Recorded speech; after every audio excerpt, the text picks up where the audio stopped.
I don't remember inviting you. Oh, she must be talking about her party, I thought. She's probably showing off her fancy high-rise apartment to everyone. Well, I wasn't invited either, and I didn't want to go anyway. But Jasmine kept pressing me. Did you come here for a tour or something? She asked, looking at me with a smirk. You, who can only afford such cheap and boring clothes for your daughter. Hearing that, I decided to respond. Why shouldn't I be here? I asked. Because this is no place for someone as poor as you, she shot back. I said one thing, and it left Jasmine speechless. Her face went pale, then quickly turned red with anger. She called me a liar, which I found pretty funny. Let me explain a bit about myself. My name is Alan, and I'm a homemaker. I used to want a job, but my husband asked me to stay home and take care of our family, so I did. I work hard every day, and it's a joyful life. My husband, our lovely daughter, and I share a home filled with love and care. This story happened a few years after our daughter was born. By then, she was old enough to start preschool. We looked at a few schools and chose one where we thought she could grow and thrive. At first, she was nervous, but she quickly made friends and enjoyed her time there. Through her friendships, I met other moms and made friends too. Most of them were kind, but a few were not so nice. One of them was Jasmine. Jasmine always acted like she was better than everyone else. Other parents told me her husband worked at a famous company, and she loved to brag about being his wife. Jasmine's stories were always about fancy things, staying in luxurious hotels, traveling abroad, or buying expensive designer items. Recently, I had to hear her brag about having lunch at a famous chef's restaurant. While Jasmine had a small group of friends among the moms, I preferred to stay away from her. But, as life goes, we can't always avoid certain people. One holiday, I took my daughter to the park and unexpectedly ran into Jasmine. Oh, hello there, she greeted me. Jasmine was dressed in a tight, elegant dress and delicate, strappy shoes.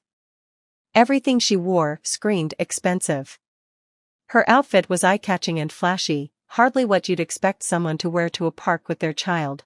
Hello, I replied, trying my best not to look uncomfortable. Jasmine suddenly stopped smiling and stared at me. Her gaze confused me, and I wondered if I'd done something wrong. Then I realized she was looking at my daughter, who was standing beside me. Jasmine chuckled in a mocking way and turned to me with a smirk. Hey, where do you buy your daughter's clothes? She asked. I was caught off guard and wondered why she was asking. But her next comment made it clear. Those clothes look so cheap. Don't you feel bad for your daughter? It was true that my daughter was wearing a simple t-shirt and skinny jeans, the kind you could find anywhere. But they were neat and clean, and I'd never thought much about it. I just laughed lightly and ignored her comment. Anything I said would probably lead to an argument, and I wasn't in the mood for that. It was better to avoid unnecessary confrontation. When I gave Jasmine a forced smile, she seemed to think she had struck a nerve. With a smug expression, she said, "If you can't afford better clothes, let me know. I can give you some of my kids' old clothes. They're second-hand, but if you want, I can even give you some of mine." I had no intention of taking her offer, so I replied vaguely, "Sure, I'll keep that in mind if I ever need to." By now, our kids were busy playing on different equipment, and I was eager to end the conversation. "My daughter seems to want to play somewhere else, so I'll have to go," I said. "Well, if you ever need help with clothes, don't hesitate to ask," she said with an exaggerated wave as we parted ways. As I walked away and saw my daughter's cheerful smile, my irritation started to fade. Not long after, I heard that Jasmine was inviting some of the moms to a party at her house. Apparently, she and her husband had just bought a brand new high-rise apartment, and she wanted to show it off during the party. I wasn't invited, but I didn't care. A party at Jasmine's house was bound to be an opportunity for her to brag, and I had no interest in that. Rumor had it that there was even a dress code for the party. Guests were told to wear flashy, brightly colored, and glamorous dresses, hardly the kind of thing you'd expect for a casual gathering at someone's home. I also heard that Jasmine only invited moms from well-off families to her party. Looking at the guest list, it was clear, these moms had husbands with high-ranking jobs at global companies or came from families that owned large properties. The dress code seemed like a way to filter the guests. Realizing once again how much Jasmine judged people based on wealth, I was completely fed up. I seriously started thinking about how to avoid her in the future. But as long as our kids were in the same preschool, avoiding her completely seemed unlikely. After the awkward park encounter, I also realized we lived in the same neighborhood, which made things even harder. I found myself wishing the problem would just disappear, so much so that I even wished on a star. One day, I found myself walking into a high-rise apartment. I opened the automatic lock at the entrance, stepped inside, and looked around the floor. Suddenly, a door creaked open, and to my surprise, Jasmine appeared. I froze for a moment, caught off guard. But I quickly regained my composure and said, "Well, hello there," even though I didn't really want to speak to her. Jasmine, however, didn't return my greeting. She just stared at me with wide eyes, clearly shocked. We looked at each other in silence for a moment before Jasmine frowned, her anger unmistakable. Then she spoke. "I don't remember inviting you," she said coldly. I realized she was talking about her party. "Well, I wasn't invited," I replied simply. And honestly, I didn't want to go anyway. Jasmine didn't like my answer.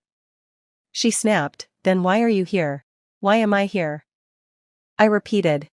"Did you come here to tour this high-rise apartment?" she sneered.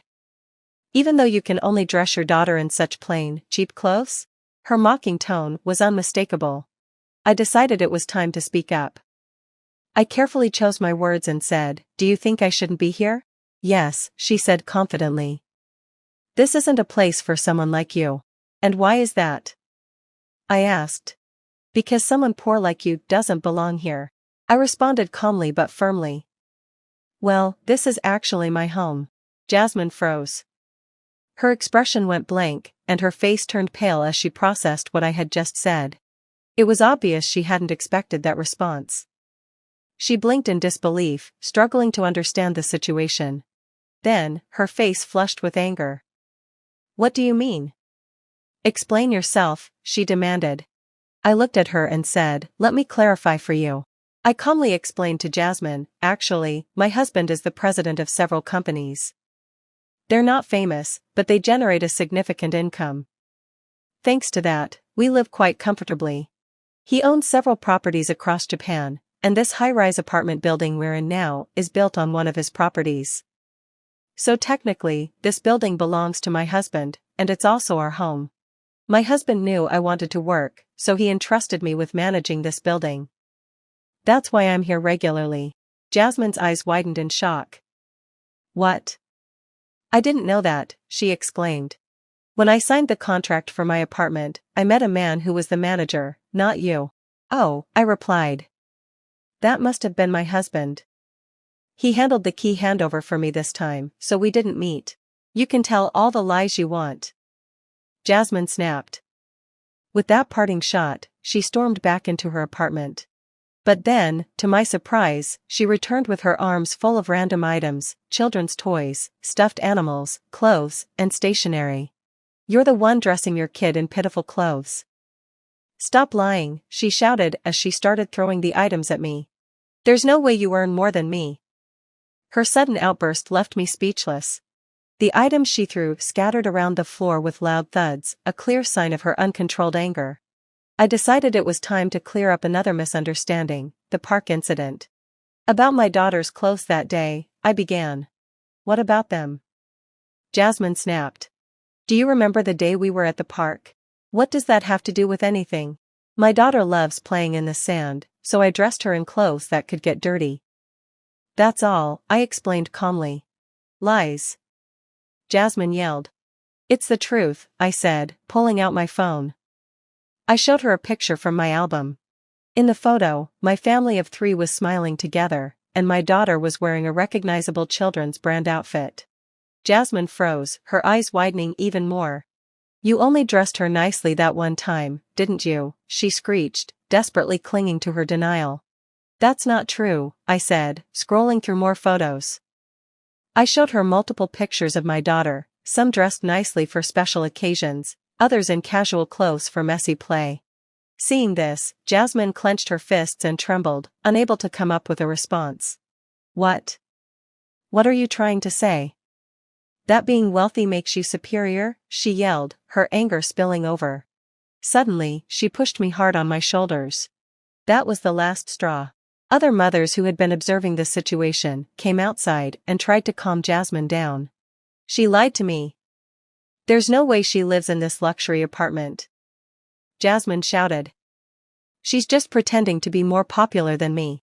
Despite their attempts to soothe her, Jasmine kept yelling. Eventually, perhaps from sheer exhaustion, Jasmine finally quieted down. She stood there, breathing heavily, looking disheveled, her hair a mess, one slipper missing, and surrounded by the aftermath of her tantrum. The hallway was littered with broken toys, damaged stuffed animals, and other items she had thrown. I glanced inside her apartment and noticed our children peeking out, looking worried. "Are you satisfied now?" I asked, giving Jasmine a polite but fake smile. She didn't. When I got married, my mother-in-law had sneered, "I just don't understand why you're still working." Her disdain was unmistakable. A woman's place is at home with her children. Gary, my husband, never once stood up for me. He'd brush off their cruel comments, telling me to ignore them, but their words were like relentless needles, slowly eroding my confidence. With my own mother gone and my marriage deteriorating, my resentment toward Gary grew. He had never truly been there for me, leaving me alone to bear the weight of his family's criticism. I remember being pregnant with Amanda and hearing his parents' thinly veiled disappointment when she was born. "Next time, make sure it's a boy," they said, hardly bothering to mask their dissatisfaction. It hurt deeply to watch my daughter face such blatant favoritism. Now, Gary wanted to use my inheritance to move us closer to his parents, pulling us even further into their toxic world. The idea was infuriating, and I knew I wouldn't let that happen. Sitting alone in the quiet, surrounded by my mother's things, I started forming a plan. I would no longer be a passive observer in my own life. I would fight back, not just for myself, but for my children. Over the next few days, I gathered every document I could find, preparing for the legal battle ahead. My lawyer, a sharp-witted woman named Ms. Kathleen, reassured me. "We have a strong case, Denise," she said confidently. The battle lines were drawn. For the sake of my dignity and my children's future, I would stand my ground. Then one evening, while sorting through my mother's belongings, I discovered an old, dusty envelope tucked away in a drawer. Inside was a treasure trove of stock certificates and property deeds, revealing the fortune she had quietly amassed. My hands shook as I grasped the magnitude of her hidden wealth. More than $6 million in assets. I could hardly believe it. She had lived so modestly, but this showed the depth of her sacrifice and foresight. There was a note in her careful handwriting. "Denise, I saved this for a rainy day. I hope it gives you and the kids a better life. Use it wisely." Tears filled my eyes as I felt her love and protection, like a comforting embrace from beyond. The next day, determined to confront Gary, I found him in the living room, flipping idly through a magazine. "Gary, we need to talk," I said, my voice steady. He glanced up, irritation flickering in his eyes. "What is it now, Denise?" This time, I was ready. This time, I wouldn't back down. I held up the envelope, feeling a mix of shock and gratitude as I explained, "I found something my mother left behind. Turns out, she left me stocks and properties worth $6 million. Gary's eyes widened, a flash of greed and shock evident on his face. $6 million? That's incredible," he exclaimed, his tone unnervingly eager. I met his gaze, resolute. "Don't get any ideas, Gary. This money is mine," I said firmly, disgusted by his reaction. This inheritance was a testament to my mother's love and foresight, a gift intended to provide a better life for me and our children.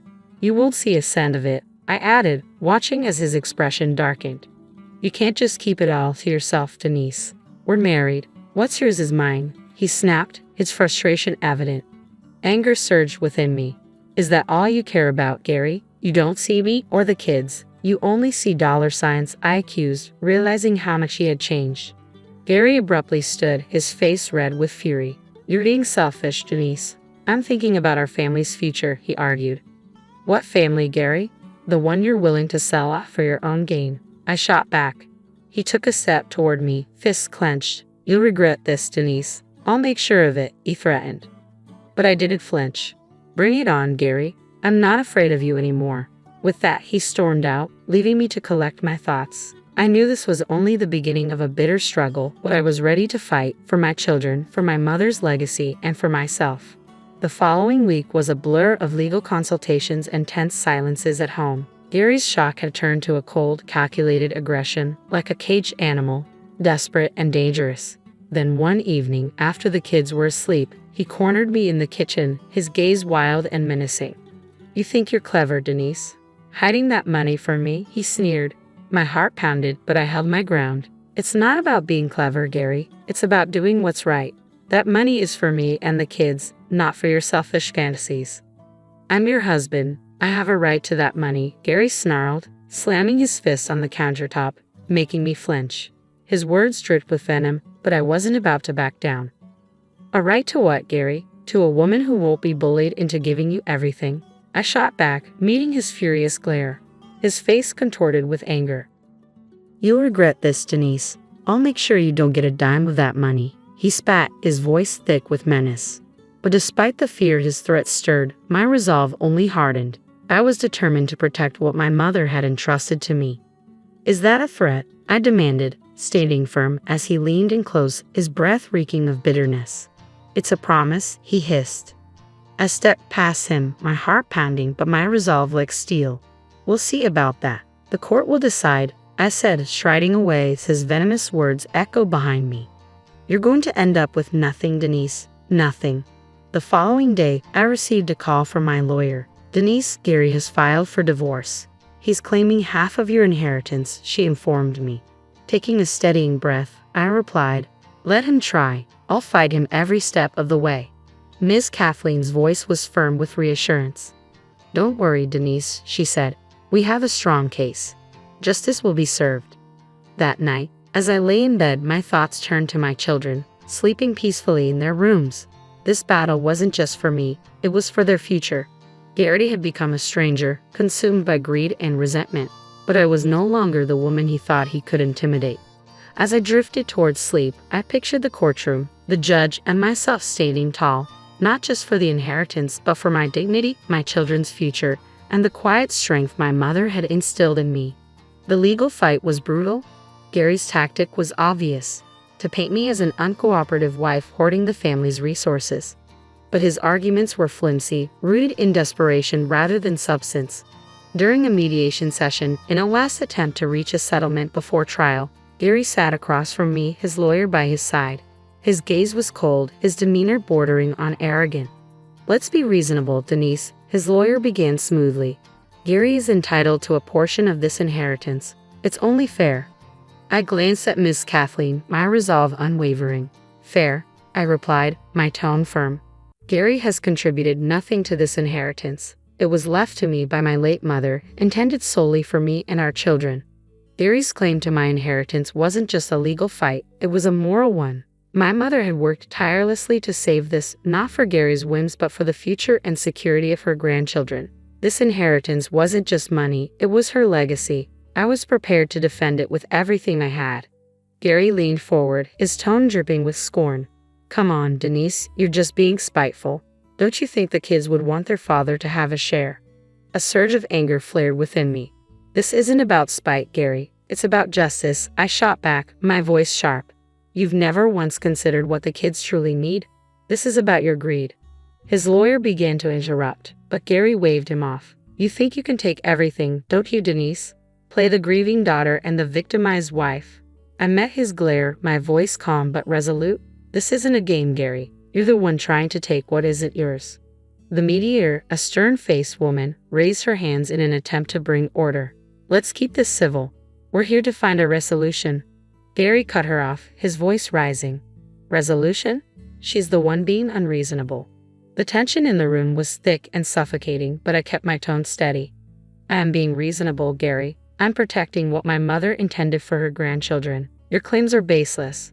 Seeing we were at an impasse, the mediator called for a break. As we stood, Gary leaned close, his breath hot against my ear. "You'll pay for this, Denise. I'll make sure of it." I walked out of the room, heart pounding but my resolve solid. His threats were empty, his case weak, and I knew the law was on my side. I was determined to see this fight through to the end.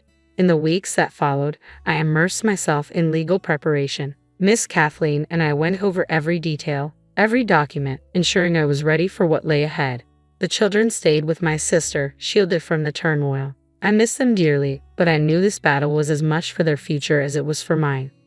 Finally, the day of the hearing arrived. Standing in the courtroom, I felt a surge of strength, prepared to defend my mother's legacy.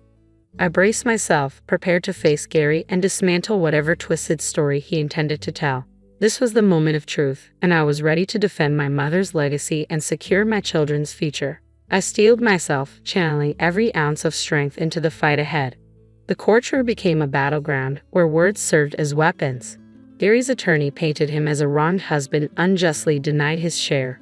But under Miss Kathleen's skillful cross-examination, his arguments crumbled like a fragile house of cards. During a recess, Gary confronted me in the hallway, fury twisting his face. "You're ruining everything, Denise," he snarled. "Do you really think you're going to walk away with all that money?" Despite the fear clawing at my insides, I held my ground. "It's not your money, Gary. It never was." He stepped closer, his voice a venomous whisper. "I'll drive this out as long as it takes. I'll bleed you dry with legal fees." I met his gaze, steady and unwavering. "Do what you must. I won't let you bully me into submission." As we returned to the courtroom, I felt a surge of empowerment. Gary's threats seemed hollow, his bravado masking desperation. The final verdict brought vindication. The judge ruled in my favor, recognizing the inheritance as solely mine.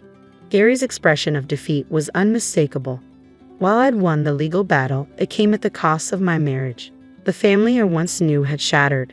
In the weeks that followed, Gary's life unraveled. His reputation, once built on intimidation, crumbled as people saw him for the greedy man he truly was. Word of his downfall soon reached me.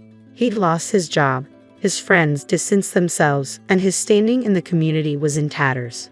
His fall from grace was sharp, and though I couldn't feel pleased, there was an undeniable sense of poetic justice.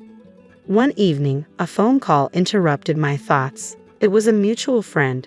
"Denise, have you heard the latest about Gary?" I paused. "No, what happened?" "He's leaving town. He lost his job and his house. He's pretty much destitute." A complex emotion stirred within me, not quite satisfaction, but something close. Gary had sown seeds of destruction in his pursuit against me, but ultimately, he was the one who unraveled. After hanging up, I gazed at a picture of my children on the mantel.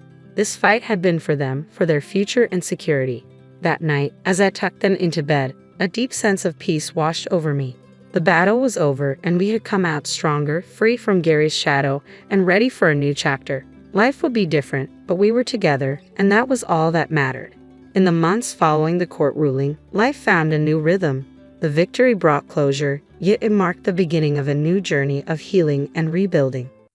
I decided to sell our old house, which held too many bitter memories. Each item I packed was a step further from my past with Gary. I was committed to building a better future for Amanda and Andrew. One day, while sorting through old boxes in the attic, I found a photo of Gary and me during happier times. For a moment, I allowed myself to grieve for the life I thought we had, for the love I once believed was real. But as I looked at his face in the photo, I realized that the man I had married no longer existed. He had shown his true colors, dark and unpleasant. With a decisive motion, I tossed the photo into the trash, a symbolic act of letting go. Moving to a new town brought us a fresh start. I found a cozy home in a welcoming neighborhood, and the kids quickly made friends at their new school. I immersed myself in my writing, finding solace in the worlds I created. One evening, as I was tucking Amanda into bed, she looked up at me with her big, innocent eyes and asked, "Mom, do you miss Dad?" The question caught me off guard. "Sometimes I miss who I thought your dad was," I said softly, "but we're better off now." It was true. Despite everything, we had found a way to move forward, stronger and more united. "We're a strong team, just the three of us," I added, and she nodded with a maturity beyond her years. "I like it here, Mom. I like our new home," she said, her words warming my heart. We had come a long way. As I lay in bed that night, my thoughts turned to Gary's downfall. His greed and malice had backfired, leaving him with nothing. While I took no joy in his misfortune, there was a sense of justice in the outcome. The road ahead for the kids and me would be long, but we were finally on a path to healing. With the inheritance securely invested, I knew it would provide for their education and their future needs. I closed my eyes, thinking of my mother. Her strength and foresight had been our salvation. In her wisdom, she had given me the means to protect myself and my children. As I drifted off to sleep, I felt a profound peace. The storm that had once threatened to uproot our lives had passed, leaving clarity and hope in its wake. We had weathered the worst, and now, with a new day dawning, it felt like anything was possible.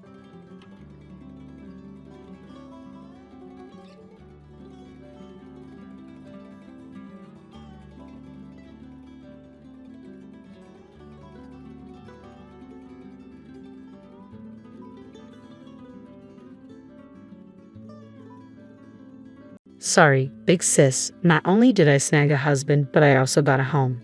Ha, I'm grateful. My sister beamed as she uttered those devilish words, but her smile wouldn't last for long. The dream family home and the blissful life I had longed for were ripped away by my own sister. My foolish husband, who abandoned his family for her, will find no happiness in his future. For the sake of my daughter, I decided to stand up and face this challenge head on. My name is Sarah, 33 years old. My husband, Ted, is 35, and our daughter, Maya, is about to turn 5. Ted and I met at work. Though we were in different departments, we grew close through mutual friends and eventually got married. Recently, something wonderful happened. Despite juggling work, childcare, and housework, we finally acquired the house we had always dreamed of. We painstakingly chose the design and decorations together, even picking out the color for Maya's room. Our whole family was excited to start life in our new home. But then, that incident happened. Wow, it's spacious and beautiful, said my identical twin sister, Yumi, during a sudden visit. Although Yumi and I look alike, our personalities couldn't be more different. She's outgoing and adapts to everything with ease, while I'm shy and prefer reading books to socializing. Back in school, she used to bring her friends to my classroom just to mock me. You two look alike, but you're so different. Yumi is cuter, right? Her friends would say, glancing at me, the plain one with thick glasses. Yumi would happily respond, it's like I got all the good features at birth. Sorry, big sis. It's a past I'd rather forget. That's why we hardly spoke after becoming adults. I hadn't even told her about the new house, yet here she was, unexpectedly excited. I heard from Mom that you built a house, so I wanted to give you a housewarming gift. That's why I asked for your address, she said. What housewarming gift? I thought, bewildered. As if reading my mind, Yumi answered with a laugh, oh, of course, that's a lie. Why would I bother giving you something like that? At home or school, she would call me sister, but when we were alone, she always referred to me as you. Her meanness was unchanged, making me sigh. Well then, since the tour is over, could you leave? My husband and daughter will be back soon, and I need to prepare lunch.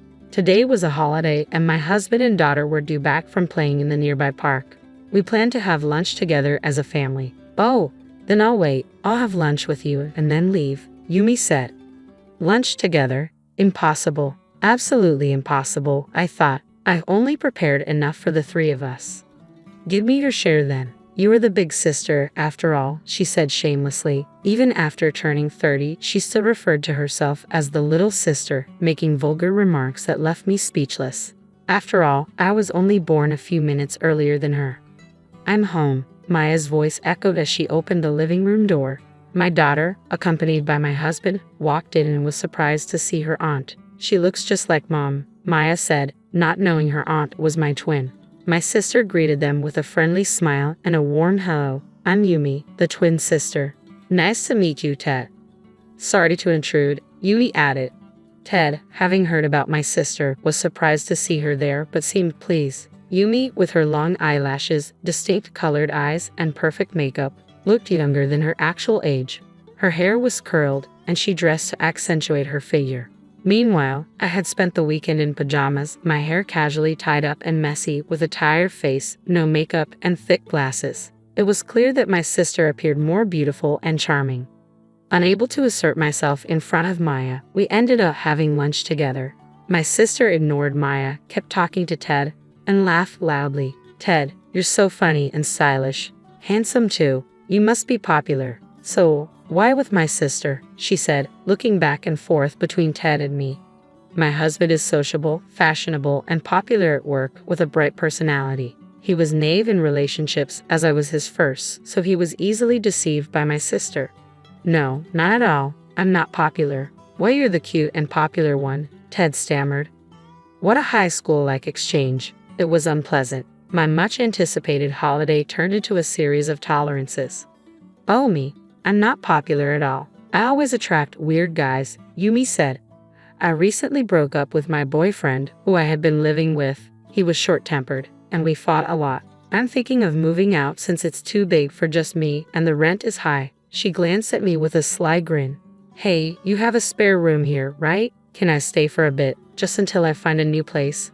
No way? I was astounded by her audacity. What are you saying? Of course, that's out of the question. Don't just come here and make unreasonable demands. I couldn't hold back any longer. We can't just let this spiral out of control. I interjected, my voice tinged with desperation. We should help in difficult times, but this isn't right. She showed up out of nowhere, met my family for the first time, and now expects to stay over? Absolutely not. Once dinner is over, she needs to go home immediately. My anger simmered as I pushed away from the table and left the room. Yumi, unfazed, smiled and said, well, we can get to know each other better from now on. After a few visits, we'll become friends. I'll come by again. I could barely believe my ears. The thought of her returning felt like a cruel joke. Once she finally left, I turned to Ted, my frustration boiling over. Why did you say she could stay? I've told you before, she doesn't understand boundaries. If we're kind to her, she'll take advantage and never leave. She won't help with anything and will expect to stay here for free. Ted shrugged. She didn't seem that bad. She's bright and energetic, maybe even nice.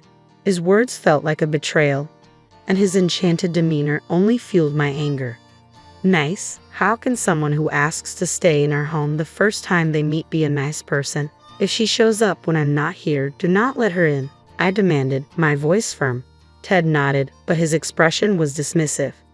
Okay, calm down. It's scary how jealous women can be, even sisters. He said this as if I were overreacting, and I could hardly believe it. Jealous? What are you talking about? She's been bullying me since we were kids. It's not complex, it's the truth. She always took my things, my toys, my clothes, everything. I've always been at her mercy. But instead of sympathy, Ted just gave me a bored and turned away. Disappointment washed over me. I never expected him to defend her over me. He lay down on the bed, indifferent, and I sighed, feeling the weight of his indifference. As the days passed, I buried myself in work, catching up on everything I'd missed during the move. My parents and Ted helped with Maya's daycare, which was a relief, but I still felt guilty for not being there as much as I wanted. I tried to make up for it on my days off, but Ted always seemed to have errands to run, leaving little time for the three of us to be together. One night, I came home exhausted from overtime and was greeted by an unwelcome voice. Welcome back, big sister, Yumi said, her voice dripping with mockery. She was sitting in my living room, boldly drinking despite the promise not to let her in. It was 9:00 p.m., and my daughter was already asleep. The sight of Yumi, red-faced and clearly drunk, sent a wave of irritation through me. The table was a mess of beer, wine, and snacks. Why are you here? I demanded. I told you I'd come back, didn't I? Besides, is it really okay to leave your husband and child alone until this late? Yumi replied, feigning concern. Ted chimed in. Her ex-boyfriend has been showing up at her place. Yumi's scared to go home. Then why not go back to our parents' house? I asked, my patience wearing thin. No way. They'll just lecture me about getting a job and straightening out my life. I like it here, and Ted is here, Yumi said, gazing at my husband with a look that made my skin crawl. Ted, tipsy and oblivious, and pleased by her attention. Fine, if you're going to sleep in the living room, at least clean up afterward. I'm going to take a bath and go to bed, I said, too exhausted to fight anymore. As I checked on Maya, who was sleeping peacefully, the sounds of laughter from the living room only deepened my irritation. I couldn't believe how foolish and distasteful it was to see my sister cozying up to my husband and him enjoying the attention in front of his own wife. I ran into one of Ted's colleagues in the bathroom. Is Ted okay? They asked. He mentioned he was taking a sick day this morning. Confused, I returned to the house. The living room was a mess, crumpled blankets and empty cups scattered around. And Yumi was sprawled on the sofa, sound asleep. Ted hadn't emerged from his room, which I assumed meant he was hungover from drinking too much. I took Maya to daycare and headed to work, feeling uneasy. At work, I made an excuse for my sudden day off. Thanks for your concern. Sorry for taking the day off so abruptly, I said. The colleague responded, It's okay, but it's odd. Ted's been taking a lot of days off lately and making more mistakes. That unsettling feeling from the previous night lingered. I decided to leave work early to check on things at home. As I approached, I steeled myself for what I might find. Quietly opening the front door, I walked into the living room and, just as I feared, found Ted and Yumi sitting closely on the sofa. Ted had his arms wrapped around her while they watched TV. Fury bubbled inside me. I flung open the door. Sarah, Ted exclaimed, rising in surprise. Yumi, on the other hand, sat there with a smirk, clearly pleased with the scene. Why are you here? She asked, feigning innocence. I heard you were sick, so I came back, worried. I'd also heard you've been taking a lot of days off lately. Are you having an affair with my sister while I've been working hard at covering for you? All those weekends you said you had plans. Was it to meet her? Ted, looking panicked, raised his voice in defense.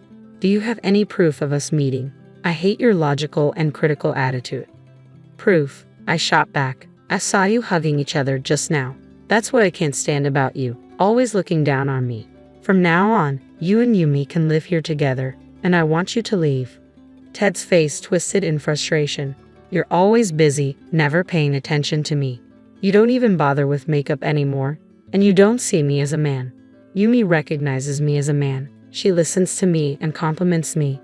Yumi, leaning on Ted's arm, added with a smirk, It's because you don't appreciate your husband. He built such a beautiful house for you and treats you kindly, yet you're always preoccupied with work or the kids. Their words stung.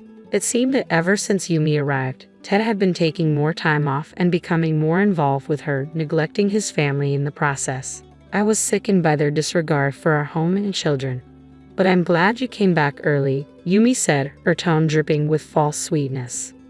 I had planned to have a serious talk tonight. My lease was nearly up and I intended to move my things over tomorrow.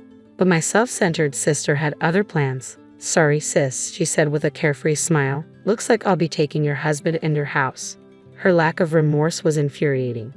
Ted continued with his excuses. I wanted Maya to live with us too.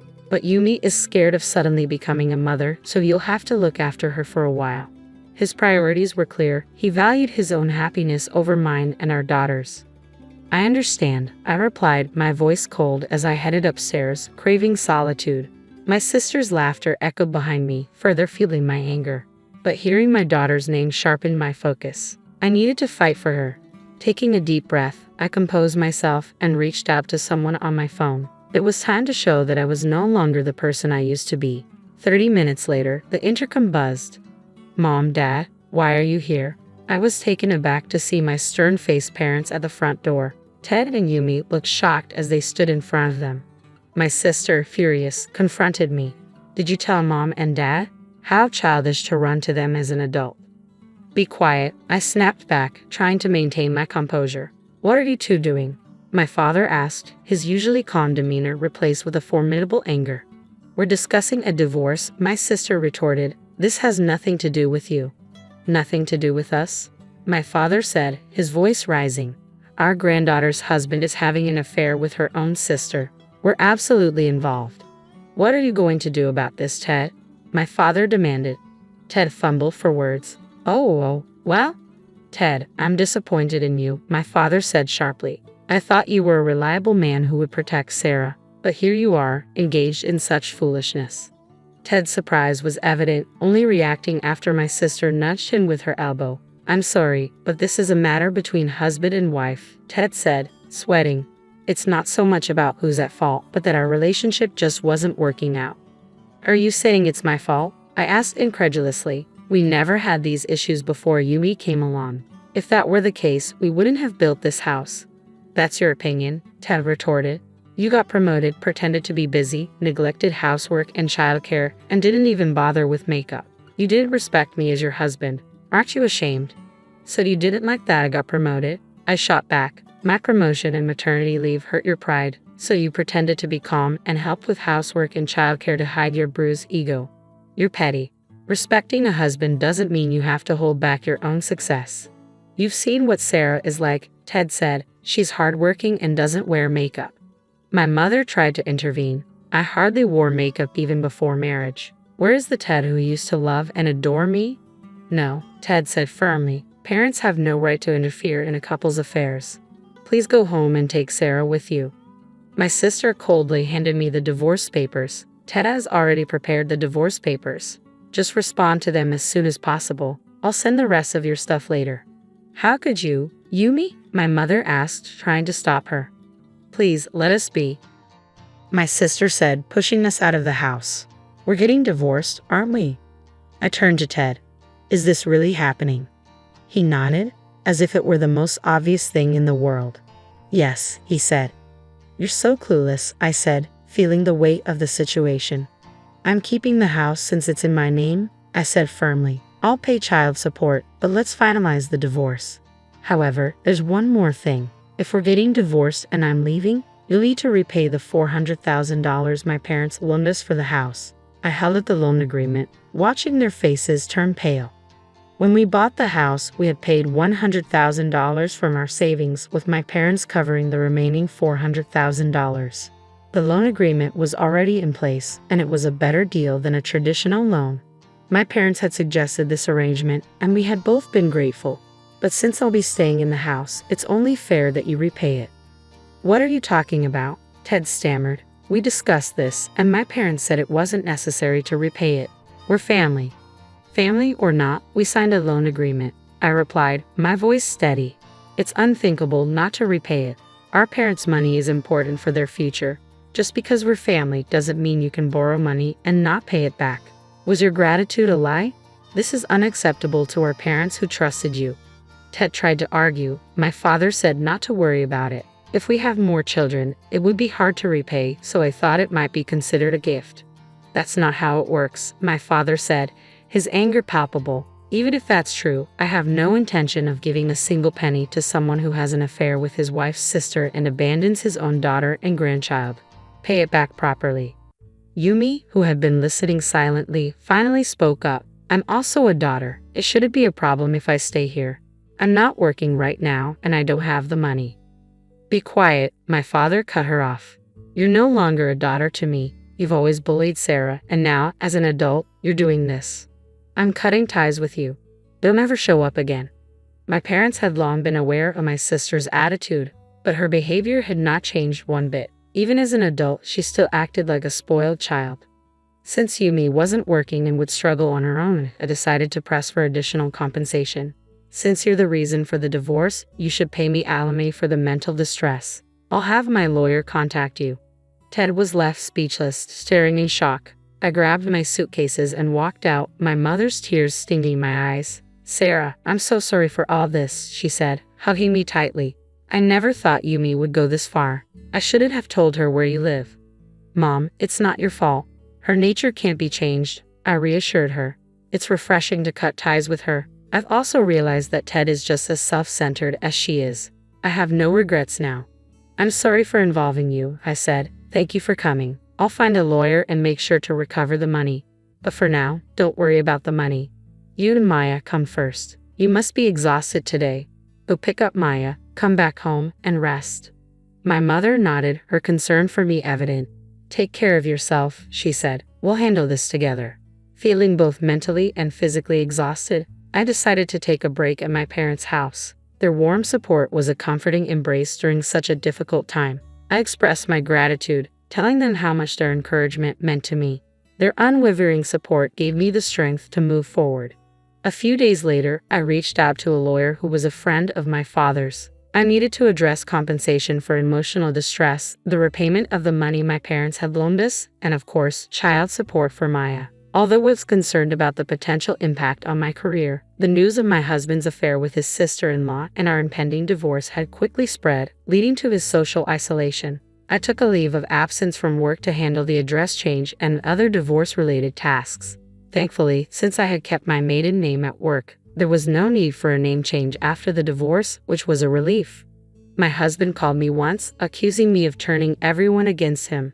Did you talk to my boss? You must have painted me as the bad guy, he said. Well, I heard your boss's wife cheated on him, and now they're divorced. Maybe that's why your boss has been so tough on you. Do you finally understand how unreasonable you are and the trouble you cause others? After saying my piece, I hung up the phone. Later, I learned that my husband had quit his job. I was relieved not to have to see him anymore. With no job and having used our savings to buy a house, he and my sister were forced to sell the property. Fortunately, they found a buyer quickly and repaid the money they owed my parents sooner than expected. However, they still face alimony and child support payments.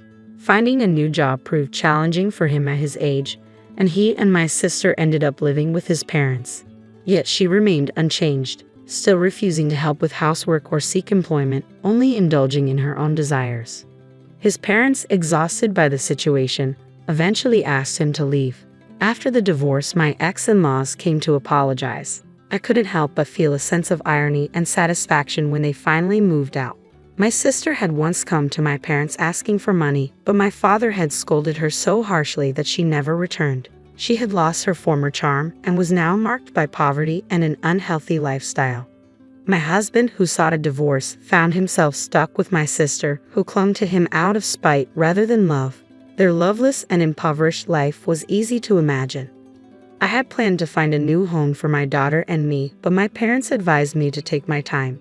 We lived with them for a while, and my daughter's smile gradually returned, surrounded by their love. Thanks to their support, I excelled at work and was appointed leader of a new department. "Mom, you're amazing. You work so hard. I want to be a great woman like you," my daughter said, which was the greatest reward for my efforts. With my daughter's love and my parents' support, I regained my confidence and vowed to keep striving to be a mother she could respect. My husband Jack revealed Andy's prenuptial agreement upon receiving his inheritance, declaring, "I don't need a life with you anymore.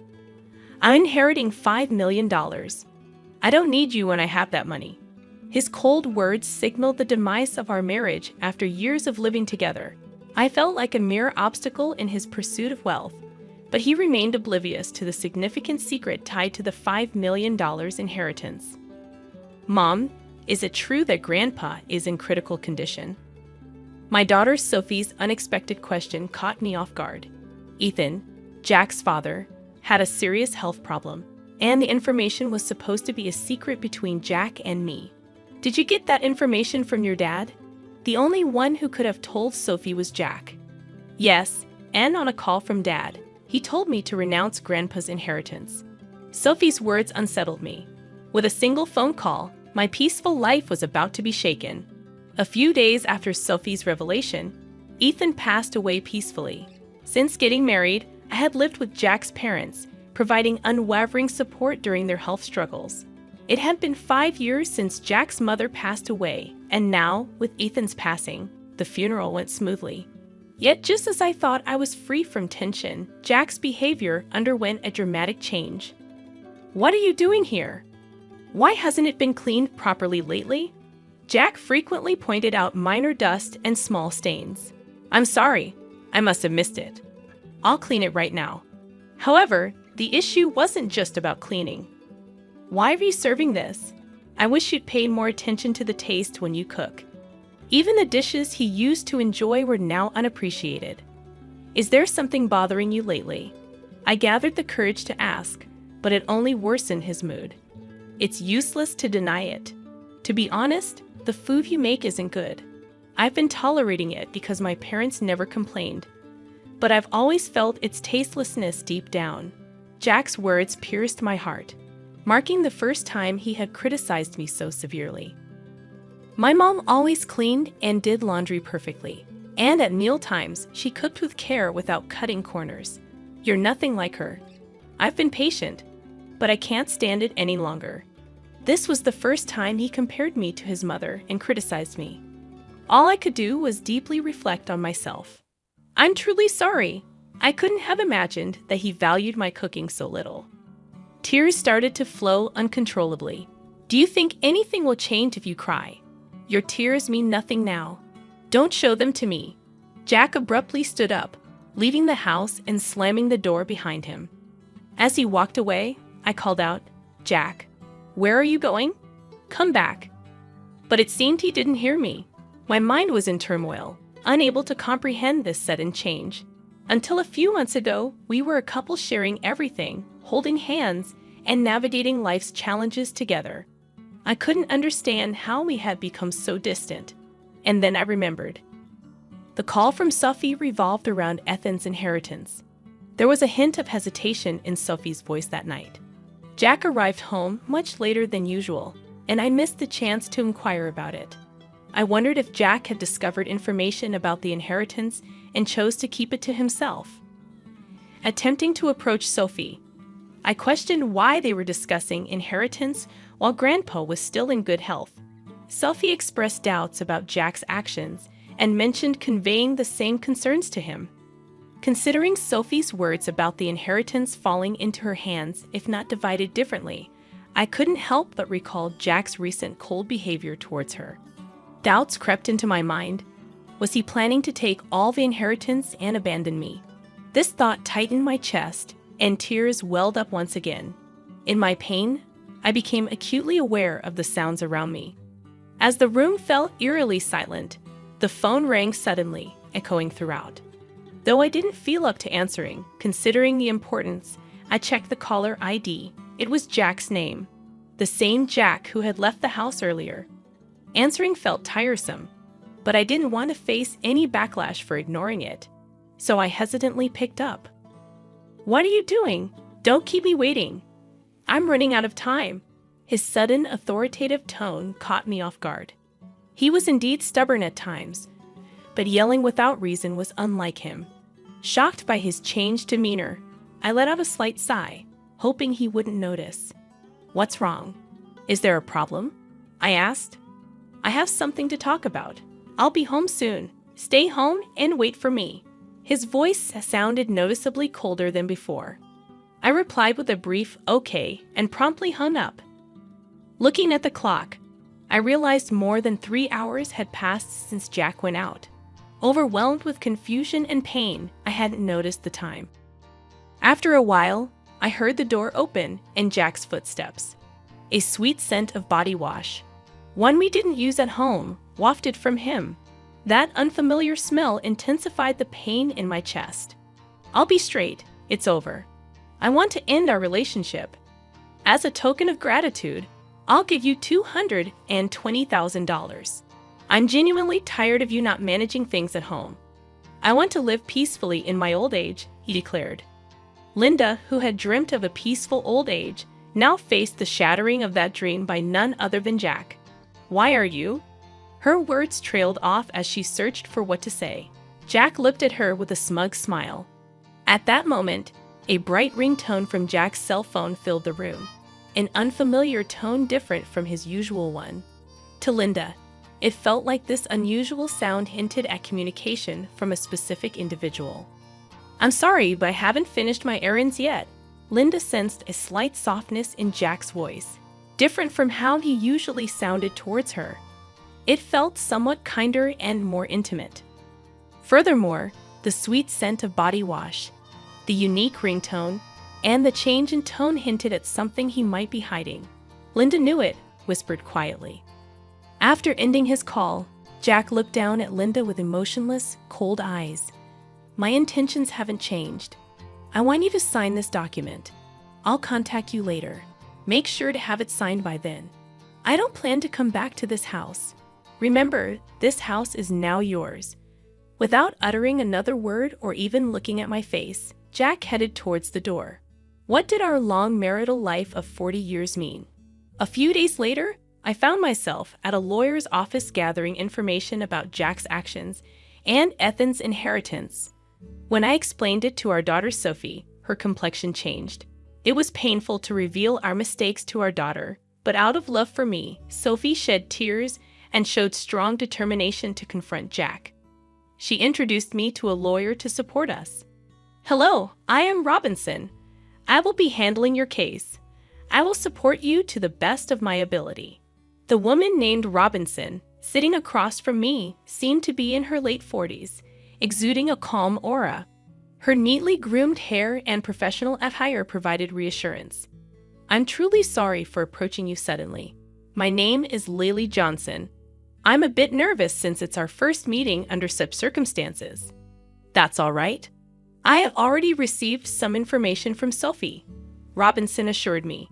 Based on what I'd researched and the information Robinson separately gathered, we verified the facts. My husband didn't have any siblings, so if Sophie renounced the inheritance, the substantial fortune of about $5 million would all go to him. We also uncovered an important fact about his affair with a woman named Jennifer through joint investigation. How do you intend to proceed from here? Mrs. Robinson asked in a gentle tone and soft eyes. Thank you from the bottom of my heart, I said, appreciating her. After exchanging fees and a brief discussion, I quietly left the office. 5 days later, I received a call from Jack proposing a meeting at a quiet cafe. I arrived a bit earlier, choosing a seat by the window to enjoy the calm outside view. When Jack and his new girlfriend Jennifer walked in, he smirked with a sense of pride. Are you prepared for the divorce? I was a bit surprised that this was his first statement. It seemed he's convinced he's in full control. Is this your new associate? I hadn't expected him to bring her to such an important discussion, and I was astonished at his decision. I wondered if he was the man I once deeply loved, or had he changed because he cheated, or was he always like this? I couldn't tell. Are you Jack's wife, right? My name is Jennifer. I've recently started dating him, she said. Her sudden smile left me grappling to grasp its meaning. I've read a lot about you from Jack. Seeing you in person, you do look a bit aged. I wonder how Jack endured all these years. I feel a little sorry for him. Indeed, Jennifer seemed to take great care of her appearance, looking much younger than her actual age in her 60s. Compared to her, I might look my age, but I couldn't accept the way she phrased it. Jennifer, it's those tendencies of yours I warned you about. But indeed, if it were me, I would cherish you more, she continued. I know, Linda. I don't want you to overthink it anymore. I just want you to file the divorce papers, Jack interjected. I was taken aback by Jack's expected attitude. Hold on, there's something I want to discuss. A hint of confusion was evident on Jack's face. What are you getting at? Is it all about your father's inheritance? Is that why, after all our years of marriage, you're deciding this? I wanted to know the truth behind all these events. I can't see how my father's inheritance and you are related. That's solely my father's. I've heard detailed stories about your father's vast inheritance from Sophie. I know how much it's worth. So what? That inheritance isn't for you to take. But I'll answer. Actually, more than the inheritance itself, the end of taking care of my parents is one of the reasons I want to part with you. Just a caregiver role. How had Jack seen me only as a caregiver and not the loving wife I used to be? I didn't even have the energy to cry. Can we speed this up, Jack? I want to start a new life. Besides, have you still not let go of Jack? Don't make me repeat myself. I'm not thinking of a new start with you now. I want you to file the divorce papers. Waves of emotion struck my heart with intense anger and deep sadness. My hand quivered slightly. Taking a deep breath, I pulled out the divorce papers. But my name isn't written yet. The situation isn't settled yet. To hand it over, I asked, you remember promising me the house and money, right? Yeah, I did say that. I'm a man of my word, so I plan to give you the house and money. His response surprised me. You say you're kind. But a truly kind person wouldn't just use their wife as a mere caregiver and then abandon her. So I'm demanding rightful compensation of $30,000 and the rights to the house. What compensation? When we talked about money, it was supposed to be $20,000. You always nitpick at the very end. Your attitude of trying to pay me the absolute minimum is so obvious. But the difference of $10,000 means a lot to me, so I think $30,000 as compensation is fair. Your girlfriend, it's Jennifer, right? I thought of claiming from her too, but in lieu of that, I want to settle for $30,000. And I intend to sign the divorce papers right here in front of you. Unexpectedly, Jennifer commented, $30,000 should be fine, Jack. Pay it if you're satisfied with it. With her statement, Jack finally accepted the alimony of $30,000. Now we need Jack's signature on the land title change document. Mrs. Robinson prepared and the notarized alimony agreement. Jack looked surprised by my preparations, but I calmly said, "I have a life to continue to," easing his suspicions. We took out our respective seals, lined up at the designated spot, and Jack smiled as if he anticipated something. "So, Linda, will you sign the divorce papers right now?" "Understood." I agreed, saying, "Here's the divorce paper." As I carefully wrote my name and firmly stamped it, Jack couldn't hold back his laughter and burst into loud guffaws. "With this, you and I no longer have any relationship. Also, I have something to tell you. Actually, I'm set to inherit $5 million, so I didn't need someone like you anymore. Thanks for the divorce. What a foolish ex-wife you had, letting go so easily for just $30,000. It's surprising." Behind me, as I left, the loud laughter of Jack and Jennifer echoed. I hurriedly left and headed to the city hall. My only goal now was to complete this procedure as quickly as possible and sever ties with the two of them completely. They might be laughing happily now, but I wondered how long their happiness would last. A month later, I quickly sold the house I received from Jack, prepared for a new life, and decided to live near my daughter Sophie, who planned to start her life near her husband's parents' home. Since Jack's mother lived nearby, I thought there would inevitably be moments I'd feel cautious. Contrary to my concerns, Sophie's husband warmly welcomed me and was always considerate, which I found very reassuring. My daughter Sophie seemed angry at Jack's actions at first, but when I told her a certain fact, her expression changed completely, and she smiled brightly. I had a hunch that Jack would soon realize my plan. As proof, I deliberately didn't change my mobile number. The day that intuition became a reality came sooner than I thought. From the afternoon, my mobile rang repeatedly, and sure enough, it was Jack. He called many times, but at first, I purposely didn't answer. After receiving repeated calls, I finally picked up. "Hello, why are you doing this?" I couldn't hide my surprise. "What's the matter?" "You called out of the blue, raising your voice. What's the problem?" "Where are you right now?" I thought he might have visited the house we used to live in.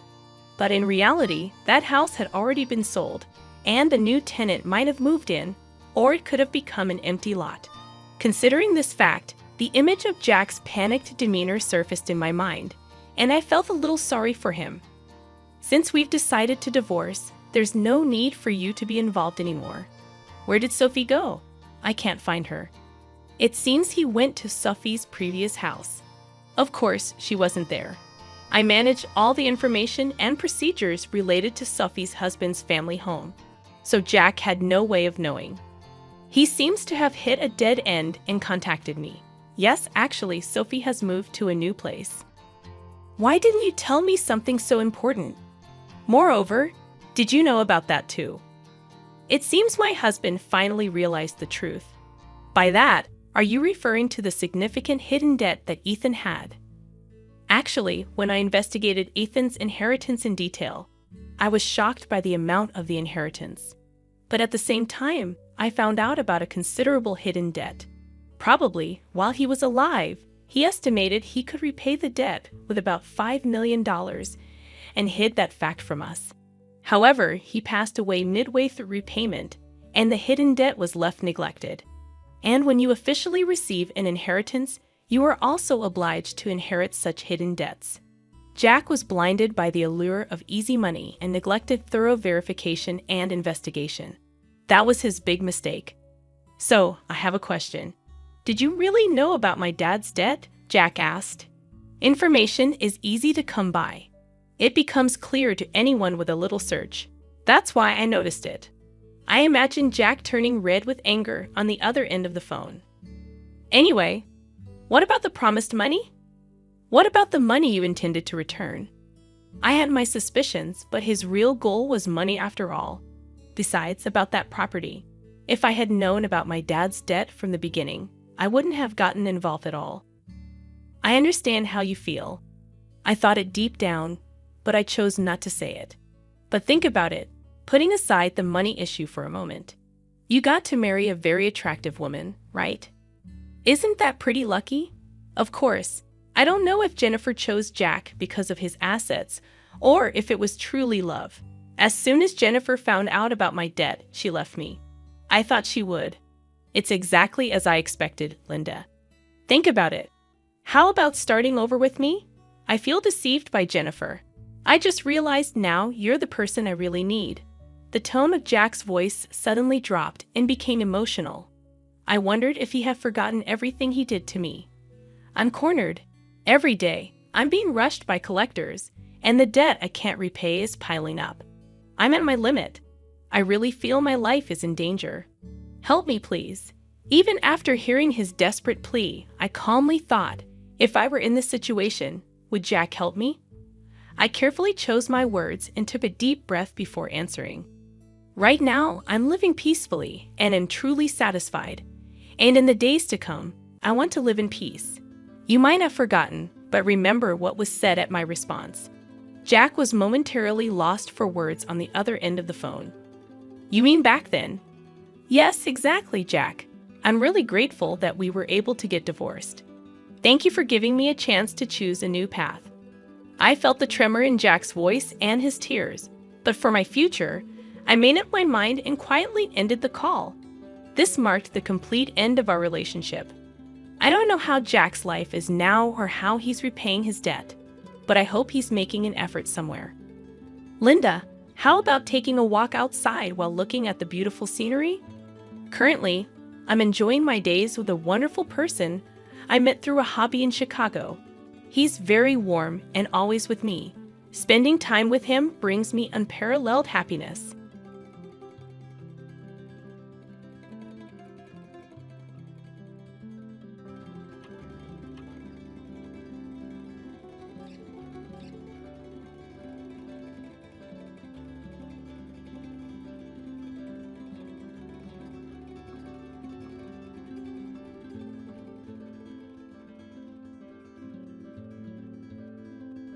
After my husband's company became successful, he started acting different.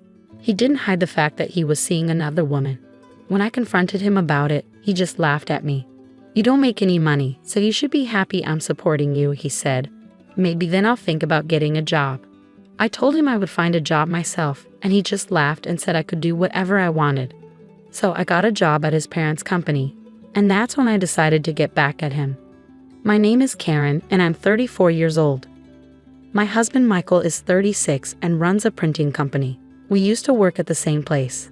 I did illustrations and he worked in sales. We fell in love and got married when I was 26. Later, he left his job and we talked about starting our own company together. I wasn't sure what to do, so I talked to our business partner, Bob. We'd worked with Bob before, back at our old job. He was the CEO there and had his hands in lots of different businesses, especially dealing with advertising. Bob liked my illustrations and was keen to support us. He even put some money into our new venture. I really like Karen's drawings, he said. I'm grateful for her talent. Together, we'll make this company a success. I told Bob that I was on board and we started running the company together. At first, things were tough. We lived in a small apartment, but once the company started doing well, we could afford to move into a fancy condo. That's when my husband asked me to stop working and focus on being a homemaker. I'll find someone else to do the illustrations. I want you to support me, he said. I felt like I had to go along with it, but I knew I had to tell Bob about what was happening. He had invested in our company, so he deserved to know. I'm really sorry, but I have to stop doing the illustrations, I told him. Bob seemed genuinely upset. I'll miss seeing your drawings, Karen. If you ever want to start again, just let me know. I'll always be here to help. Thank you so much, I said gratefully. So I started focusing on being a homemaker to help my husband out. But I couldn't give up drawing completely, so I started sharing my illustrations as a hobby on Instagram. People really liked them, and it became my little secret joy. Even though I stopped working, my husband's company kept growing. Our life got better too. He got a new car, and he started buying expensive suits from famous brands. I didn't really get why he needed all that, but I guess it's important to look good when you're the boss. No matter how busy he got, my husband always made time for dinner at home. It was something we promised each other. Even when things got hectic, he insisted on having that time just for us.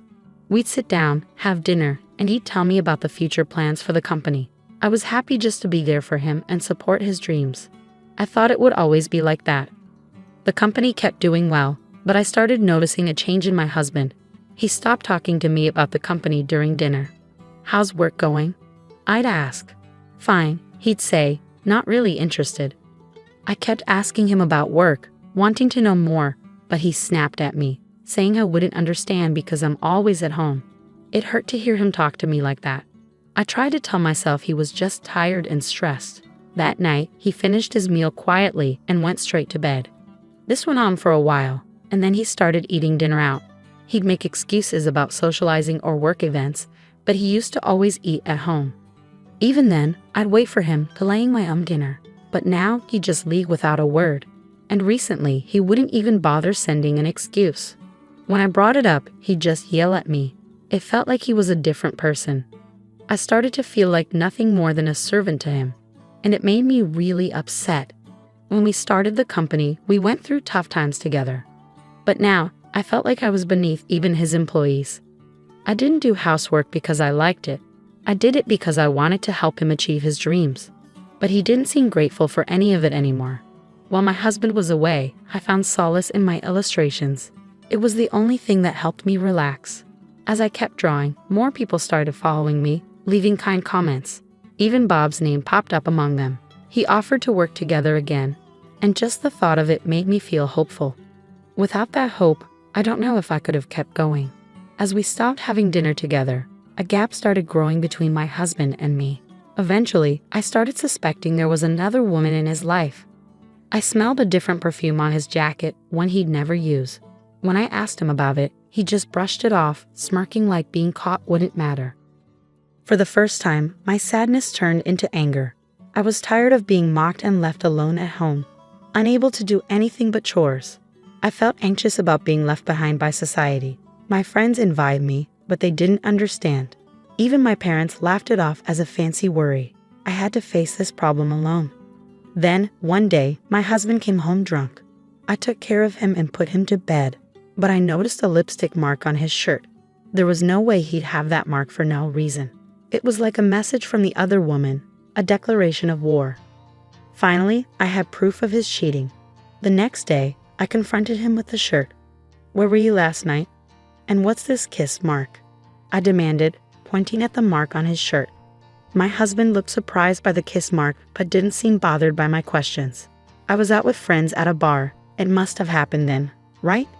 His tone was dismissive. "You'd have to take off your jacket for that to happen. Didn't you notice?" I said I don't remember, he continued, suddenly standing up. His hand came down hard on my cheek in a sharp slap. Stumbling backward, I struggled to process what had just happened. All I felt was a burning pain on my cheek. "When will you get it? Who do you think is providing for us?" My husband's words pierced the air as he walked away, leaving me behind with tears streaming down my face. It felt like my husband didn't love me anymore. The harsh reality shattered me. After that, my husband's behavior became violent whenever he was unhappy. If he didn't like the meal I made, he'd throw the plate on the floor. "This tastes terrible. Don't you know what I like to eat?" he'd yell. "If you want to stay married to me, you better improve your cooking." Every time he erupted like this, I felt like I was walking on eggshells. "Wait, I'll make what you like," I'd beg, but he never listened.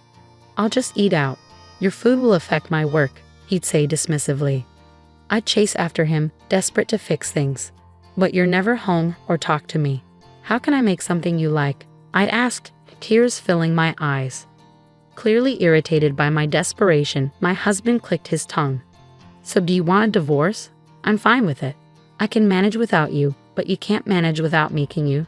he sneered. "You're worthless, not making any money. You're just living off me like a parasite," he spat out, his words cutting deep into my heart. That was the moment something inside me broke. The loving and caring husband I once knew seemed gone. "I'll find a job," I declared, my voice shaking with determination. "What? What are you talking about?"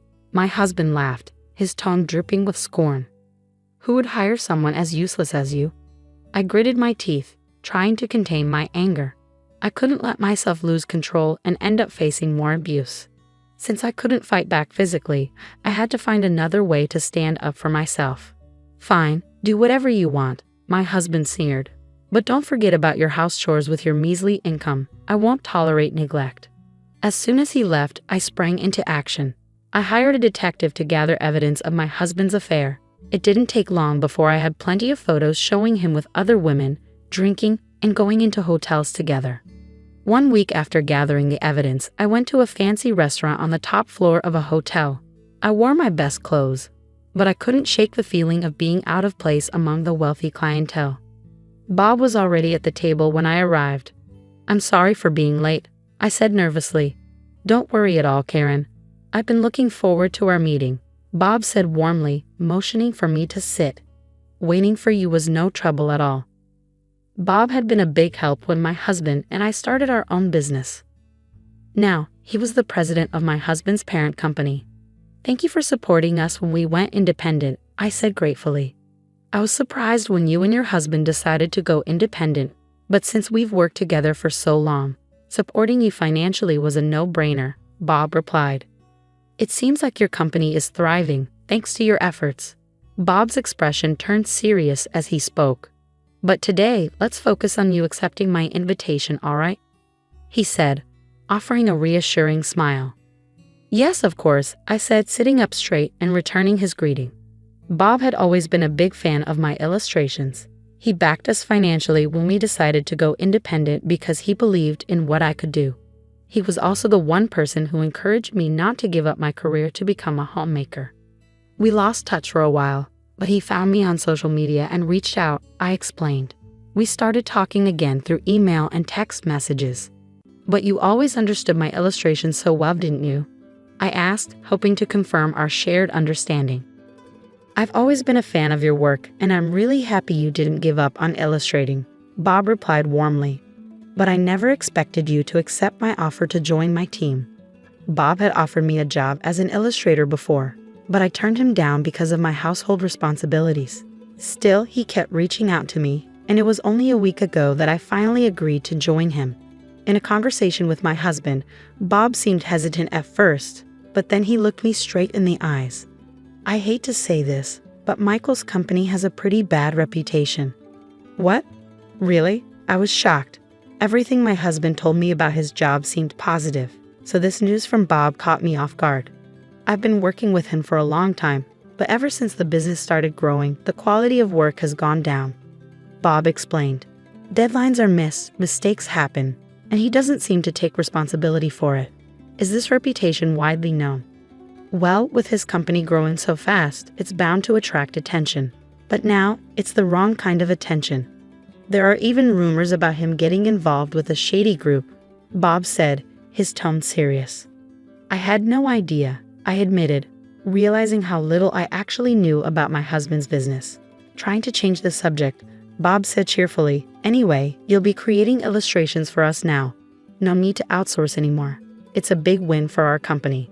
I really appreciate you being flexible and understanding about my family situation," I said, feeling grateful.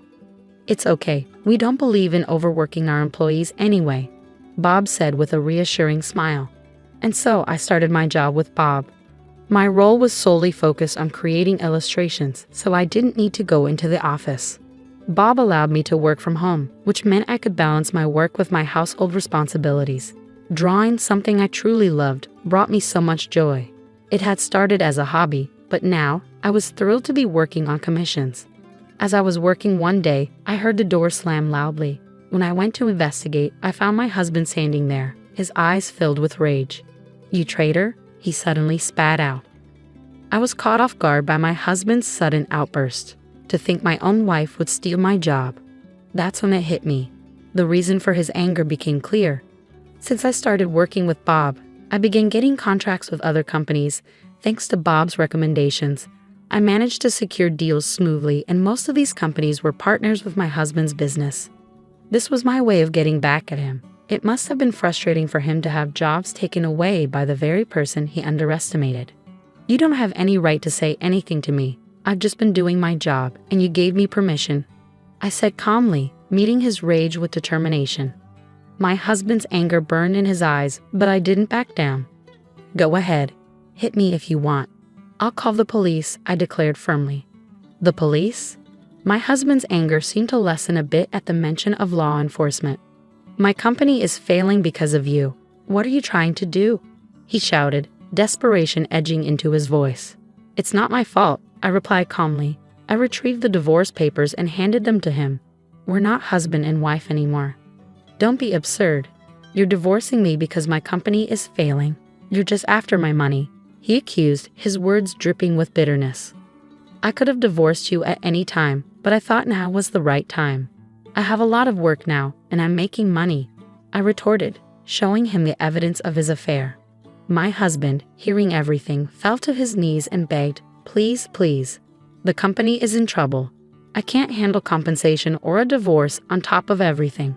Please support me. Everyone else has abandoned me as soon as they found out the company was struggling. You're the only one who hasn't." I didn't listen to his desperate plea. I left the house with only my work tools and a change of clothes. The next time I returned was to pick up my belongings after the divorce was finalized. My husband's company was making mistakes left and right, and no one wanted to work with him. He spent his days begging to pay me compensation. Meanwhile, I started living on my own, making a living from my illustrations. I became quite wealthy, but I never forgot my integrity, using my ex-husband's actions as a lesson in what not to do.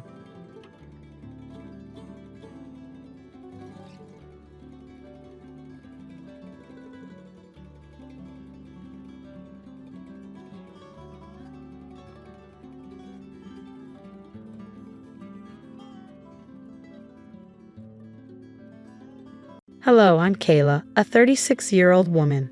The past few months have been really tough for me, and I'm having to relearn a lot of things. My husband Tom caused a lot of the trouble I'm in, but a kind person stepped in and helped me avoid even more pain. First, let me tell you about the people in my story. The first person is my sister, Maya. She's 6 years younger than me and very pretty. Growing up, we didn't get along because I was a nerd and she was popular. She always picked on me and seemed jealous for some reason. My mom tried to help us get along, but it didn't really work. When I went to college, we didn't talk much. But after I graduated and she was a teenager, we started talking again. Our relationship got a little better, but we never got really close. That was the best we could do, and I was okay with that.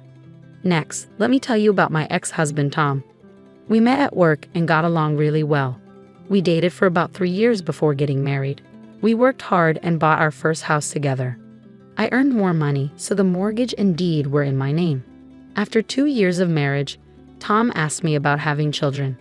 "Honey, I was wondering about something, and I need you to think about this with an open mind." "All right, what is it?" "I've been thinking that we've been together for a while now, and maybe we could start a family of our own." "Tom, you know how I feel about that." "I know, but we have the money for it. And it would be really cute to have little versions of us running around, don't you think?" "Yeah, but kids are a lot of work and responsibility. We're the most hardworking and responsible people we know. Come on, give it some thought, okay? I promise I'll help take care of them. Just keep that in mind, okay?" Even though I wasn't keen on having kids, I gave in because Tom kept bringing it up. First, we had a son, and 3 years later, we had a daughter. Initially, Tom was very helpful, but that quickly changed. Suddenly, I was responsible for everything at home, including the kids. After our first child, Tom insisted I stop working because he had gotten a promotion and was earning more than me. I tried to resist, but eventually, I decided it wasn't worth the fight and accepted my new role. To avoid getting bored at home, I took up a new hobby, hosting dinners. I often invited my mom and sister, who lived nearby, and my mother-in-law, Megan, whenever she was in town. Eventually, I started to feel comfortable in my new life. I got to spend a lot of time with my family, and that made me happy. Tom and I were doing okay. I had gone through some trauma after giving birth to our second child, where I almost died, which affected our relationship. I didn't think anything else was wrong, but oh, how wrong I was. As I was cleaning my room, I found a pair of panties that definitely weren't mine. My heart sank as I stared at them, wondering if I wasn't enough for my husband. I had been feeling different lately, but I had just had our second child. It had been over a year since then, and I was still recovering. I had been going to therapy, making slow progress. But it didn't seem enough because Tom was cheating on me. Once the shock wore off, I was filled with anger and betrayal. I needed to know who my husband was cheating on me with and why. First, I sent Tom a picture of the underwear and asked him whose they were. Then, I checked his laptop. I logged into his social media accounts and went through his chats. At first, I didn't see any unknown women, which confused me more. I looked through his messages but found nothing. In my desperation, I went through every chat, even though I knew it was foolish because everyone in his contacts was someone. I couldn't believe that anyone in my life could hurt me that much. Then I realized that my sister's contact ID was everywhere I looked. At first, I didn't think much of it because why would my sister and husband talking be suspicious? But when I checked their chats, I felt sick to my stomach. They were full of pictures and videos of them in bed, messages about how much they love each other, and plans for Tom to leave me. I couldn't believe my own sister would do something so awful. Our relationship had never been perfect, but this was a whole new level of betrayal. First, I threw up because I was so disgusted. Then, I tried calling Tom, but he didn't answer. So I called my sister. Maya, hey, what's up? Don't hey, what's up me? Seriously, what's wrong with you? I don't know about mine, but I do know that I found a pair of your panties in my bedroom. Have you been sleeping with Tom? Yeah, for a while now. Why, Kayla?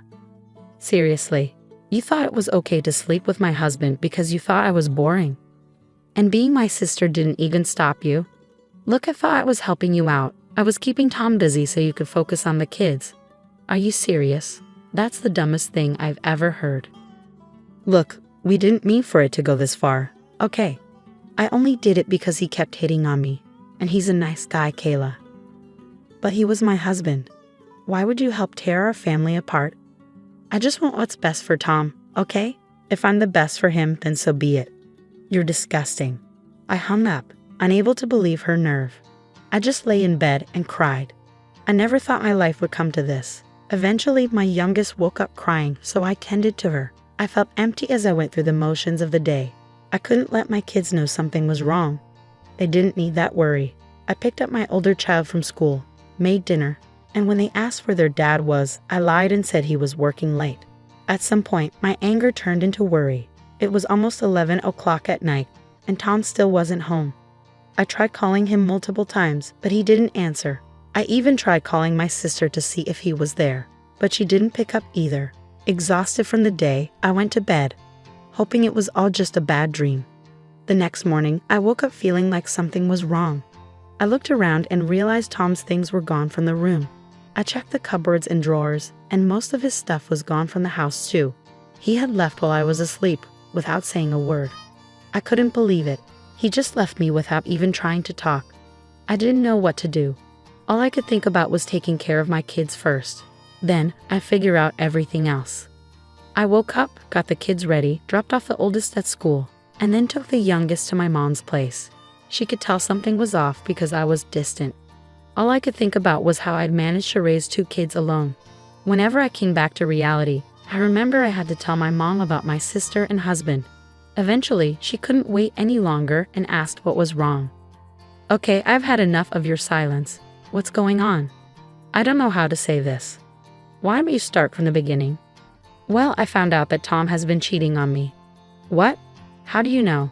I found another woman's underwear in our room. When I asked Tom about it, he didn't answer and then left. He left? What do you mean? When I woke up this morning, all his things were gone. Gone? You didn't try to stop him?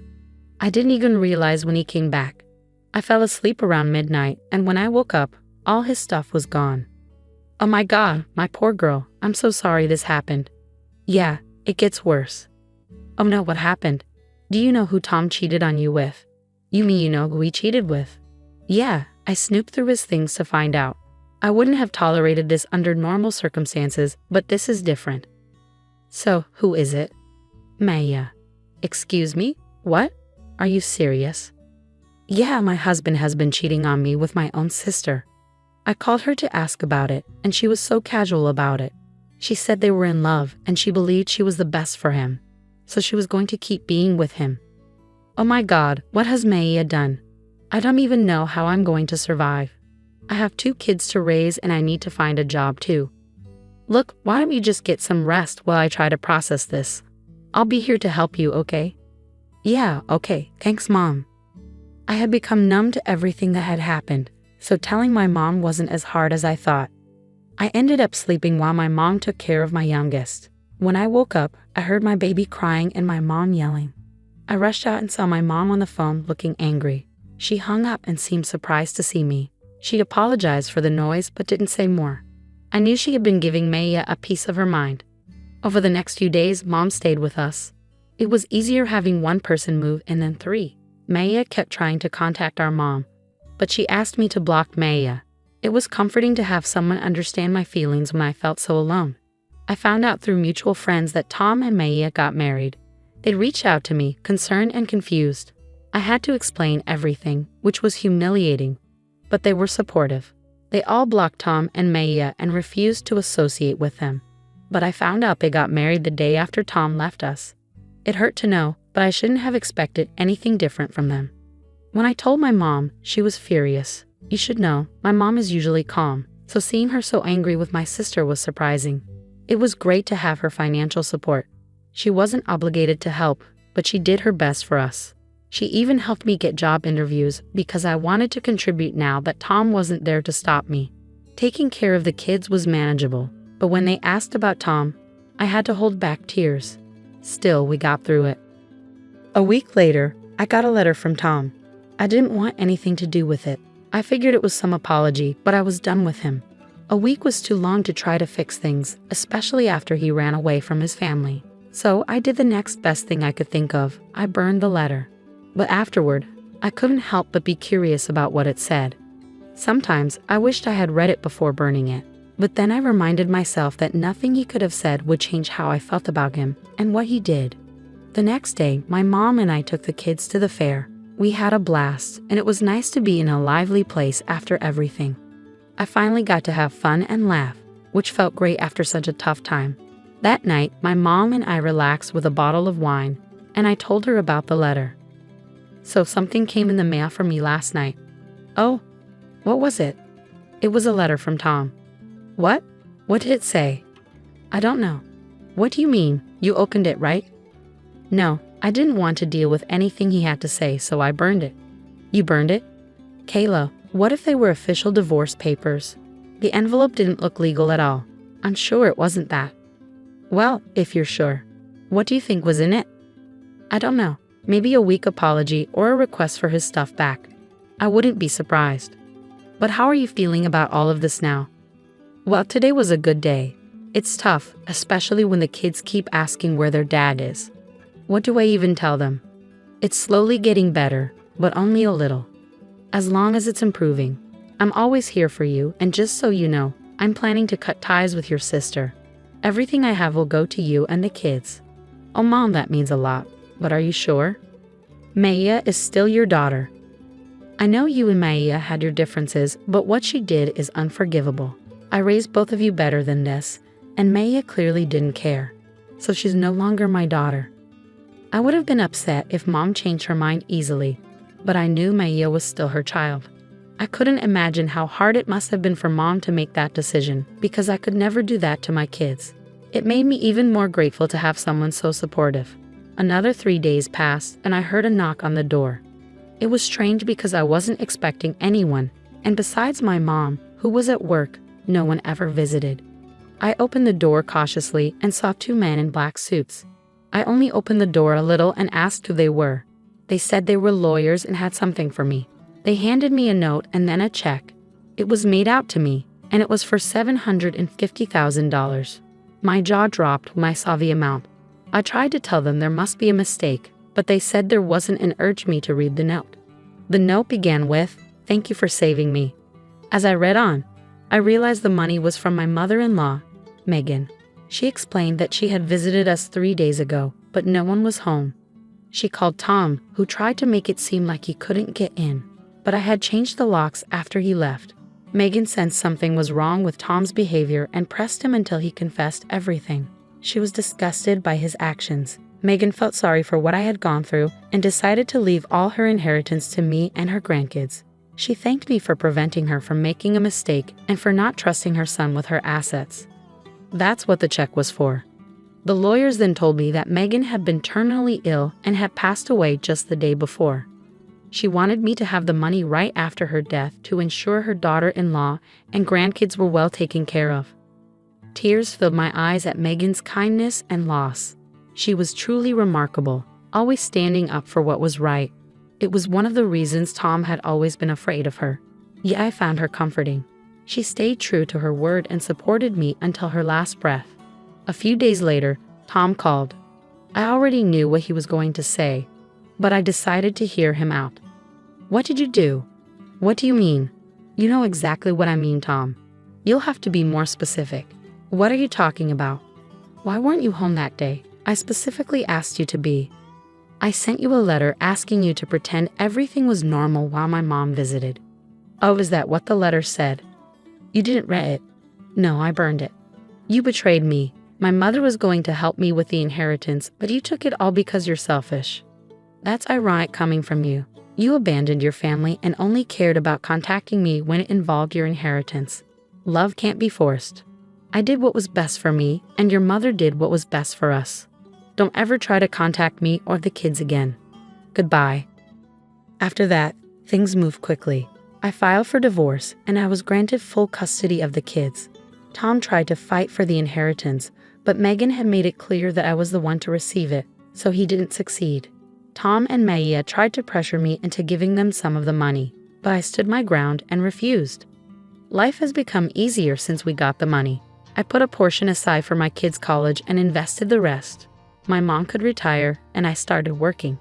My kids have come to terms with their dad not coming back, and when they're older, I'll tell them everything. I'm still hurting, but I know things can only get better from here.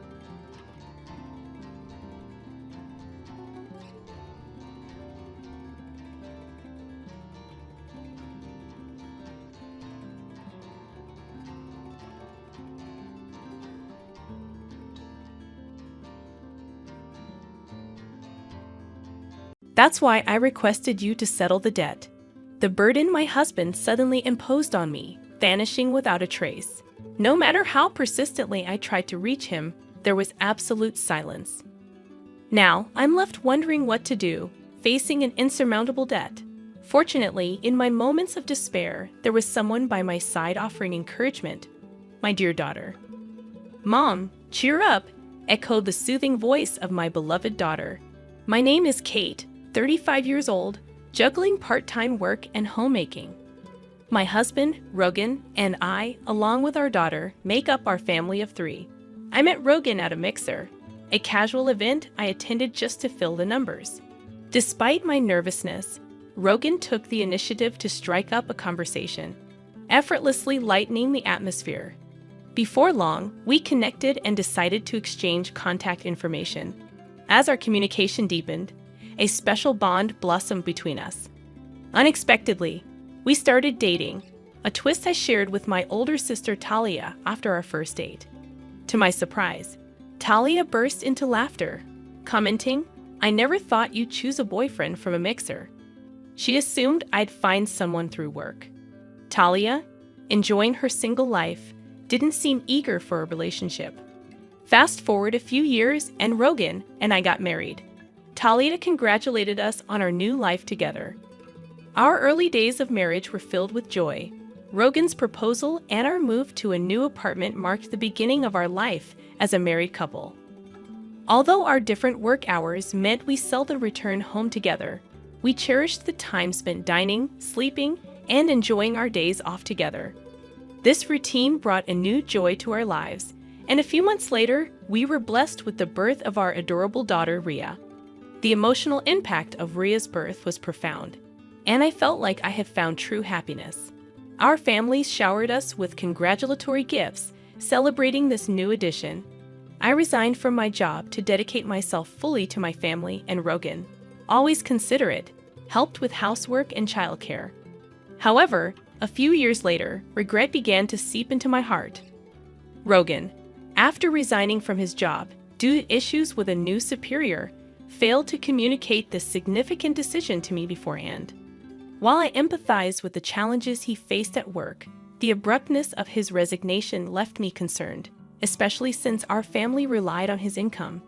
The absence of any discussion or consultation added to my distress. That was so sudden, Have you already thought about your next job? I questioned him, grappling with the unforeseen turn of events. Yeah, don't worry. I'll figure something out. Rogan's vague response failed to ease my concerns. However, it seemed the only option now was to trust him.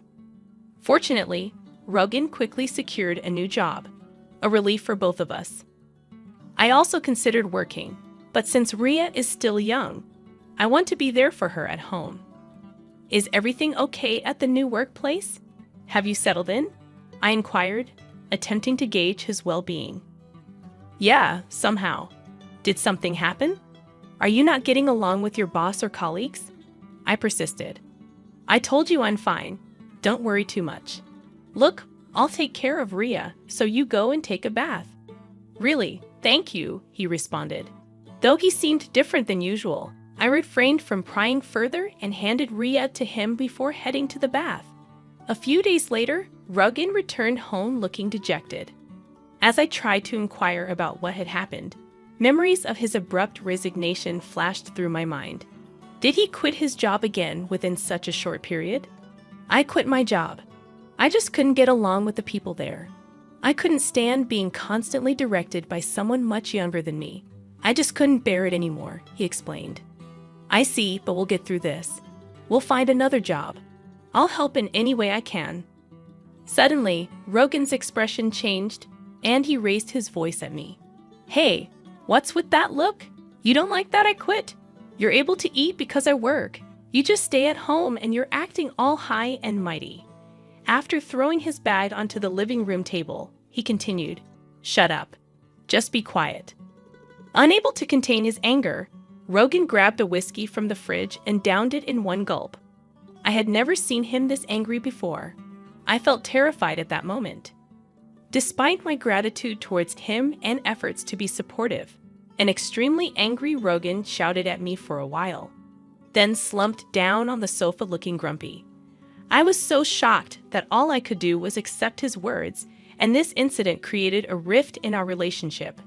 Since then, Rogan has been caught in a cycle of finding and quitting jobs, leaving us in uncertainty with many anxious days. I couldn't keep silent any longer. Rogan, can't you be a bit more serious about your job? If you have complaints, then you work and earn money. You rely too much on me, but there's Ria to consider. So what's your point? Lately, Rogan has been gradually losing interest in Ria and seems to be avoiding her. When Ria was born, he took great care of her and was genuinely happy. Observing Rogan now, he felt like a completely different person. No matter how much I pleaded, Rogan showed no interest in continuing his work. Eventually, I decided to entrust Ria to Talia and started working on my own. I'm really sorry for having to leave her with you. I apologized to Talia. It's okay. Raya and I will wait together, she reassured me. Raya, who had just started attending kindergarten, wasn't a major concern. Part of it was because I trusted Talia to take care of her. But Ria was also remarkably mature and calm for her age.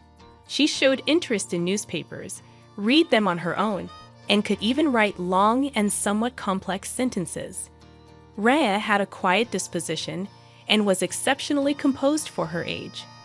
When she started attending kindergarten, I was concerned about whether she'd be able to make friends and effectively communicate with others besides me. However, it turned out I didn't need to worry. Rhea made many friends in kindergarten and enjoyed her time there. As a parent, that was the most heartwarming thing to witness, given the situation. I felt it would be no problem for me to work outside the home. When I started looking for a job, I found one quicker than expected, and I began working full-time. The pay was better than I had anticipated, and even if Rogan quit his job, our finances would probably stabilize. Thankfully, the work environment was also pleasant, and despite the busy days, I enjoyed working. A few years after I began working, Rogan finally found a stable job. It seemed like he had finally found a workplace that satisfied him. Learning this brought a profound sense of relief. Over time, Rogan's demeanor brightened, and he seemed to return to the man I knew in the early days of our marriage.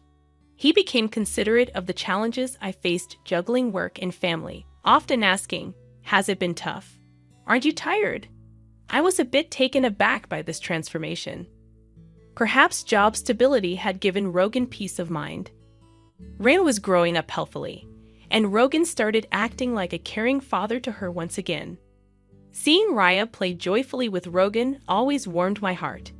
Still, the thought of returning to the way things were before made me anxious about leaving my job.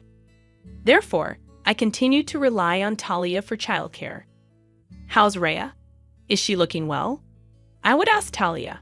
Don't worry, she's playing happily, she reassured me. If Rhea was doing well, I could be at ease. I probably would continue to depend on Talia. I had been considering treating Talia to something she liked as a token of my appreciation. Several years went by, and Rhea was now in the 3rd grade of elementary school. She attended school every day with great enthusiasm. The family's bond was just like before, harmonious and loving. I wondered what had caused the previous rift between Rogan and me.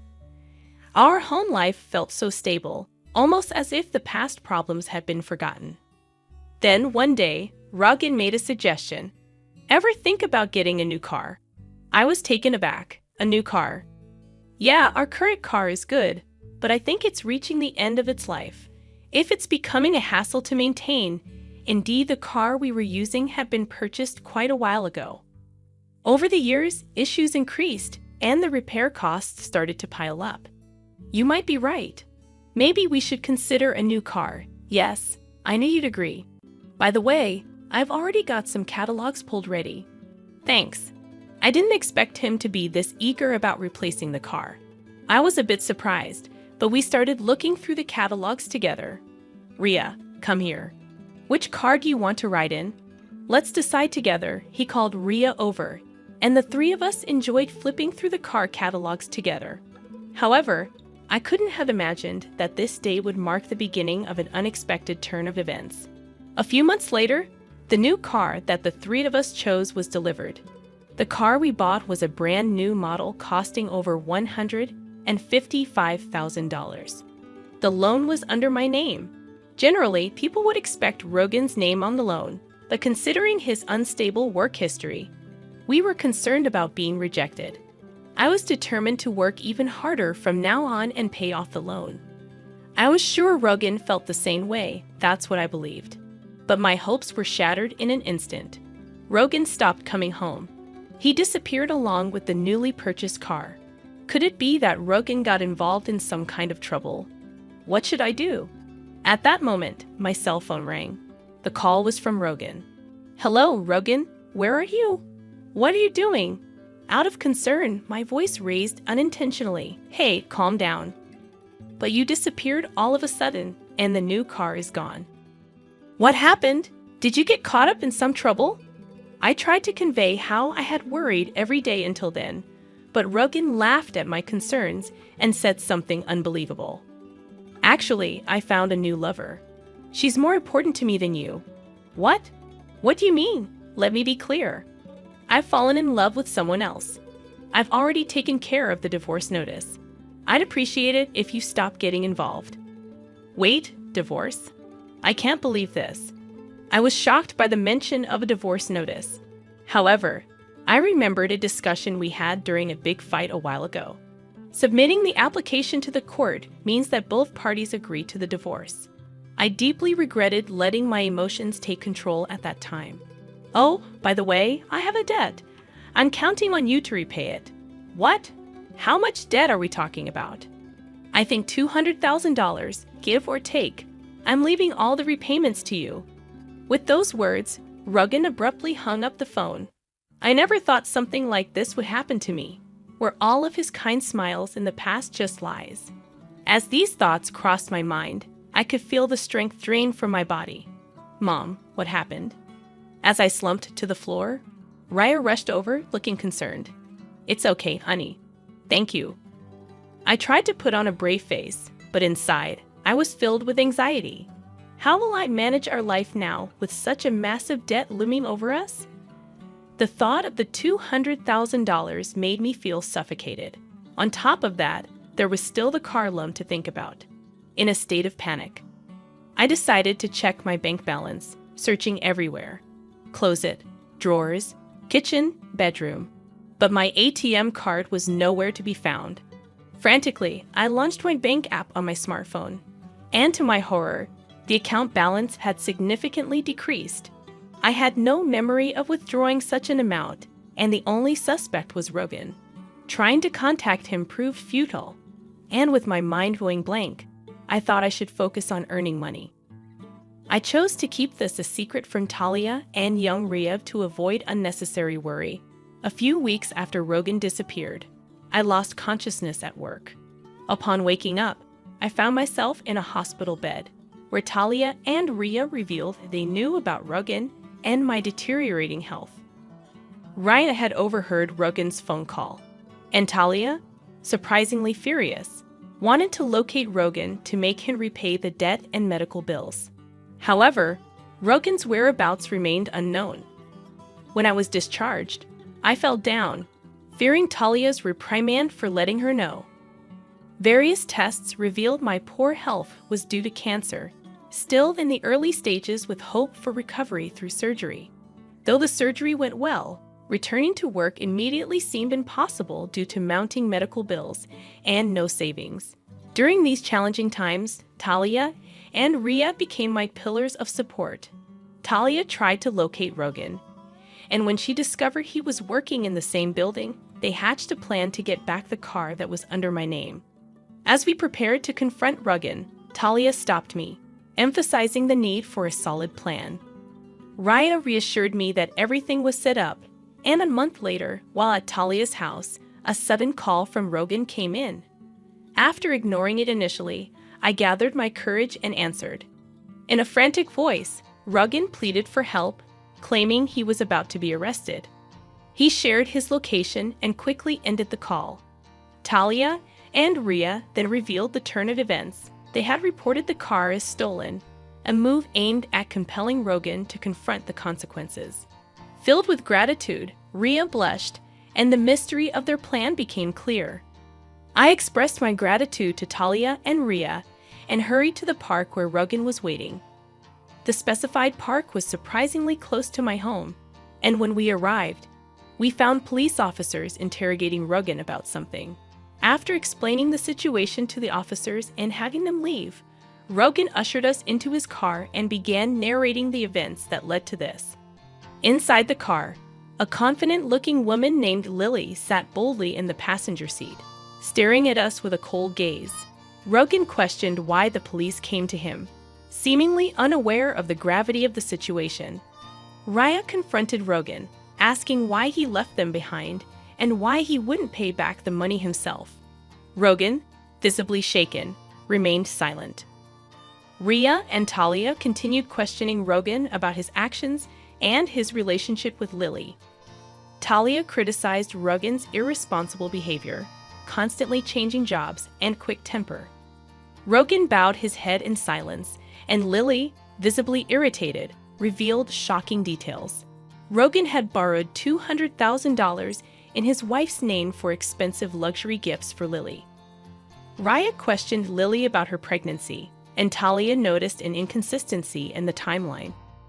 Lily revealed that the child wasn't Rogan's and admitted to keeping it a secret to avoid further involvement with him.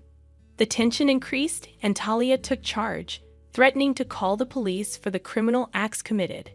Ignoring Rogan and Lily's pleas, Talia instructed me to contact the police. Legal actions were taken, and Rogan and Lily faced consequences, including compensation payments, repaying the debt, and child support. Despite attempts to reduce payments through lawyers, a secret recording made by Ria served as evidence denying their requests. In the end, Rogan and Lily didn't go to prison, but had to shoulder responsibilities. Ria and I now live with Talia, and the car was safely returned. Rogan is somehow managing the debt, and the presence of Talia and Ria played a significant role in resolving the situation. Grateful for their support, I look forward to a peaceful life with the two of them, working hard for a better future.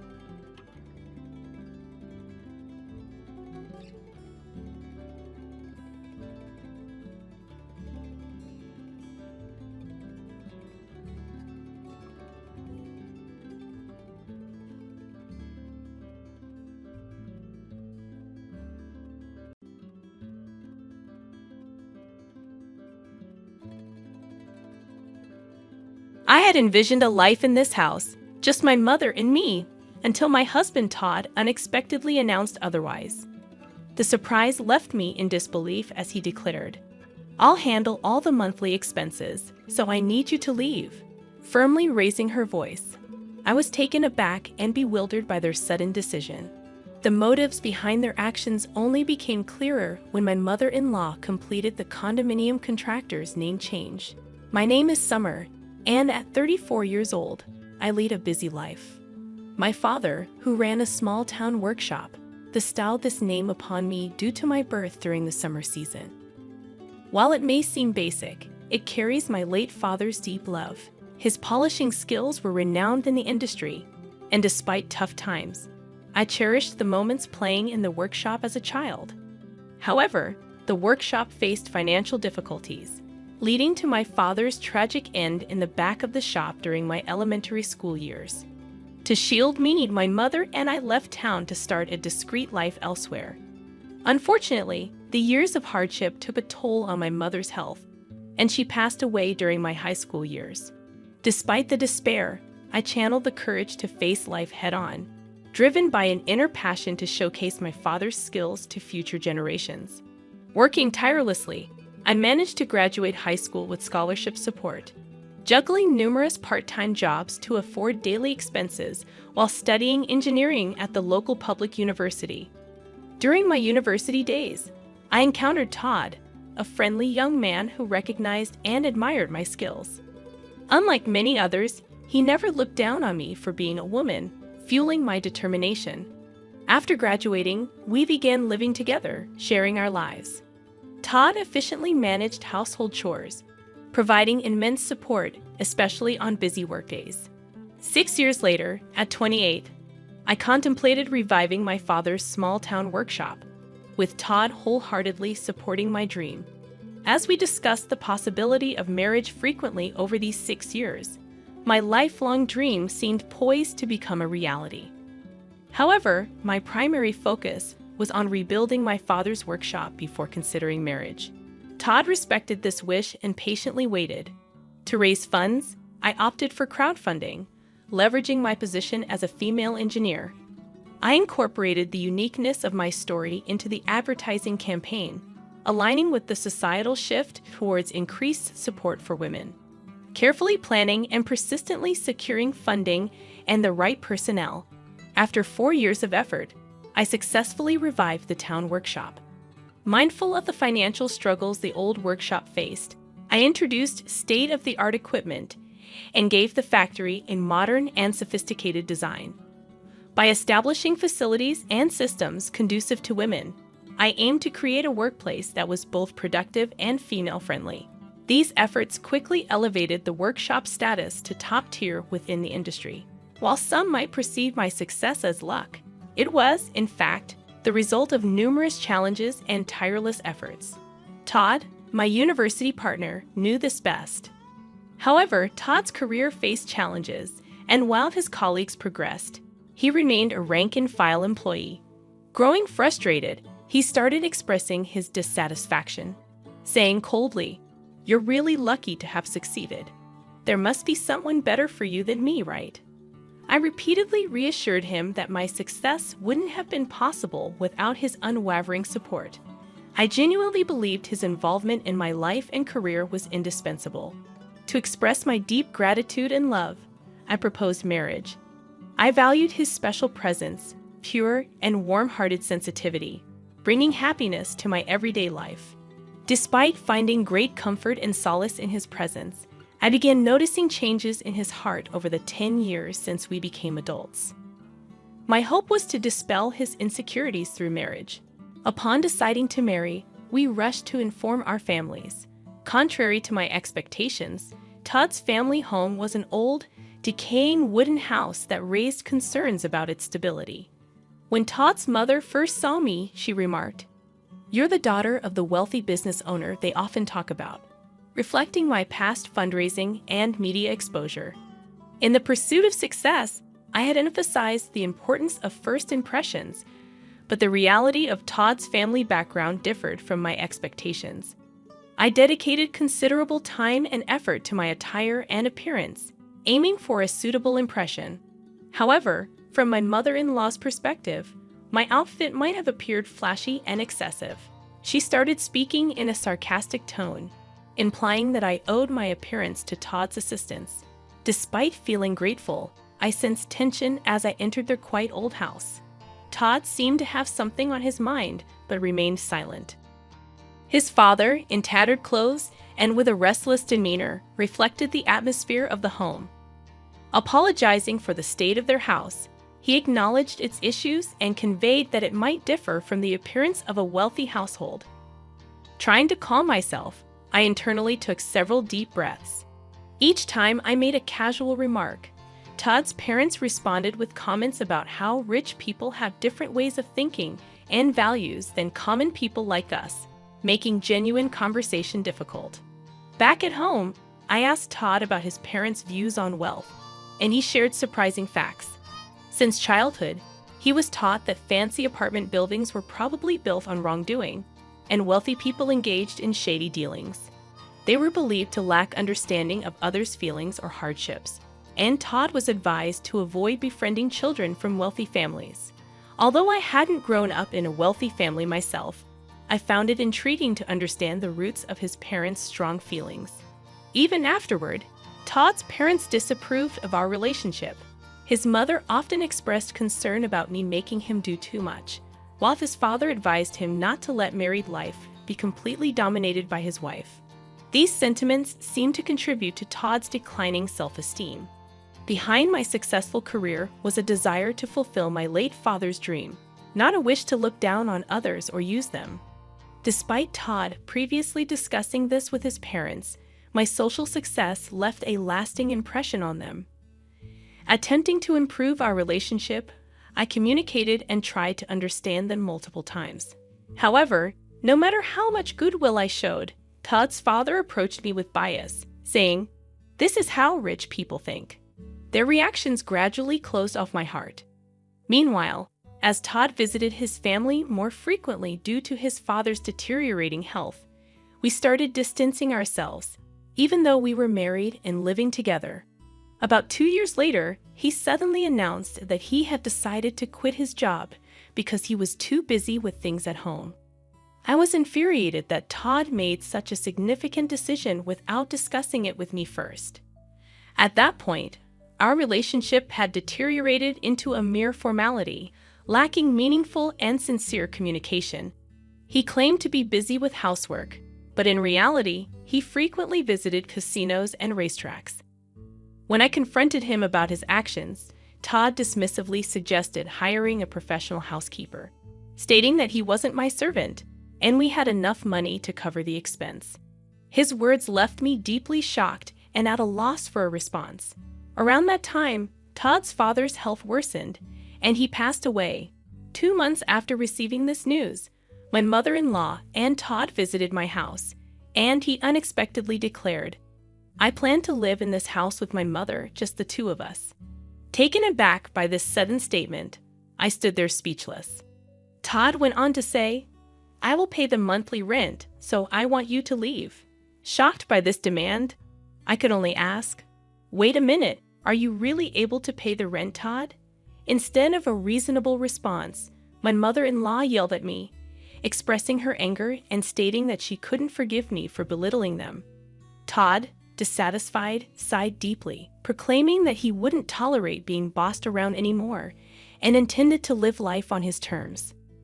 Surprised by their intense attitude, I momentarily lost my words. Reflecting on their past actions and words, I realized that dealing with them would be extremely challenging. I responded firmly, "I understand. I will leave this house next month." Unsatisfied, my mother-in-law pushed for an even quicker departure, demanding, "Can't you just get the hell out of here and leave next week?" I'm being ready for my new life, and I've already arranged for my stuff to be delivered to my new house. Her abrupt demands puzzled me, considering I had just decided to leave. Unable to comprehend her reasoning or course of action, I hesitated. In response, my mother-in-law raised her voice even more, asserting, "Someone as wealthy as you should leave them moving to professionals, right?" She repeated a sarcastic phrase, implying that she viewed the wealthy as something special or different. Initially, I considered it proper for them to move to a new place since I was the one who contracted for the house. However, my mother-in-law continued to assert strongly, "This house belongs to Todd. No matter how much you earn, I won't allow you to hide that fact." Behind her words, I sensed a message that my higher income shouldn't make me feel superior to Todd. Looking at Todd's changed and gloomy expression, I questioned why I had invested so much time in such a person. In this unbearable situation, where living with them seemed insufferable, and I wanted to avoid sharing the same space, breathing the same air, I concluded that it was time to seriously consider divorce. Understood. This weekend, I'll proceed with the moving arrangements, handling all necessary document changes and procedures. When I responded in a soft tone, Todd and his mother exchanged glances, smirking triumphantly, as if a long battle had ended, and they had finally won. Immediately, I began searching for vacancies in apartments and condos, also looking for a reliable moving company amidst my busy days, including work-related business trips. Returning home, I found Todd deep in sleep, seemingly ignoring my existence. On the weekend, he calmly signed the divorce papers without displaying any emotion. Meanwhile, his mother was receiving explanations from the real estate agent about the rental agreement and signing the contract. I was particularly concerned about whether she truly understood the high rent of $66,000. After completing all the procedures, I found myself walking alone toward a new place with a high-rise condo behind me. The new apartment, a one-bedroom with secure surroundings, was perfect for me living alone. During the move, I decided to discard many unnecessary things, clearing both my room and my mind for a fresh start. Decorating the space to my liking was an enjoyable time for me, gradually immersing myself in the new lifestyle. Thoughts of Todd and his family started to fade, although I couldn't completely erase them from my mind. Reflecting on the memories with Todd and the challenging times we had overcome together, I never imagined our relationship would end this way, especially during our university days when we struggled financially. We supported each other's livelihood. The strain that developed over time was deep and immeasurable. However, I later came across shocking information when I coincidentally reunited with a university friend. She told me rumors of Todd flaunting around in city clubs. Also, a former neighbor from where I used to live mentioned seeing my ex-mother-in-law frequently entering and exiting a luxury foreign car. They described them wearing unfamiliar luxurious fur clothes and speaking completely differently than before. Hearing about their lavish lifestyle, I couldn't believe they'd once looked down on the wealthy. Particularly after I had distanced myself from that life, I saw how much they had transformed. Then, unexpectedly, 2 months later, I received a call from Todd. "I really need your help." His voice conveyed a level of desperation I had never heard before. I had not expected to hear from him in such a manner after our one-sided relationship ended. Actually, we've gotten ourselves into some unexpected trouble. What exactly happened? Todd's response indicated that the events had begun 3 months prior. He was shocked to learn the astonishing truth through a call from his mother. "I hit the jackpot in the lottery. Can you believe $30 million? She had apparently been buying lottery tickets in the past, and this time, she had won an amount beyond her wildest dreams. Is that really true, or is it a joke?" Todd asked her to confirm. After checking the lottery numbers multiple times herself, the ex-mother-in-law assured, "There's no mistake. I've checked it over and over. We are so unbelievably rich now. Now we can face those upper-class people with no problem. Truly, God has blessed us." She spoke with elation, lifting her spirits. Moved by these words, Todd was in tears, and his mother added, "With this amazing stroke of luck, you can escape from that woman's clutches. Have you heard? She seems to be frolicking around with some young guy now. Such a woman should be kept at a distance." These words pushed Todd further, and his pent-up anger and frustration boiled over. "Now that we've acquired wealth, I won't be controlled by her. We won't have anything to do with her anymore," he declared with a trembling voice, informing me of our disconnection. It became evident that during these events, a common goal had emerged between them to completely exclude me. Subsequently, they began a lavish lifestyle in a downtown luxury condo, seemingly spending extravagantly every day. Todd used his savings liberally, and the ex-mother-in-law spent her late husband's inheritance without any reservations. Excited, they decided to go to the nearest bank to cash in the lottery ticket. However, at the bank, they faced a shocking truth. The lottery ticket they brought was from the previous year. Disbelief and dismay spread across their faces. It turned out the ex-mother-in-law had been comparing last year's lottery ticket with this year's winning numbers. Amidst this commotion, there was a deep-seated fear that somehow I would take their wealth from them. Surprised upon hearing their story, I was at a loss for words. "That's truly unfortunate and sad." I conveyed my sympathy. Just as I was about to end the call, Todd spoke up again, asking, "But we should have a right to alimony, right?" Continuing to claim without any basis, he added, "You were cheating, right? On that fact alone, we should be able to claim alimony." Explaining his situation, Todd felt stressed about the house and believed he had the right to demand alimony. However, it was clear in my memory that Todd had quit his job on his own accord. My emotions surged, and I couldn't tolerate such baseless claims. "I can't believe you would say such a thing, you sleazy man. Are you for real?" I raised my voice involuntarily. In this moment, my usual calm judgment and strong resilience frayed. Perhaps sensing my anger, I could feel Todd's surprise and confusion over the phone. "Truly, it's me who should be seeking alimony. You only think about yourself, heartlessly kicking me out always. That want-to-be-rich spiel, I heard it so many times. Why do you and your mother complain so much?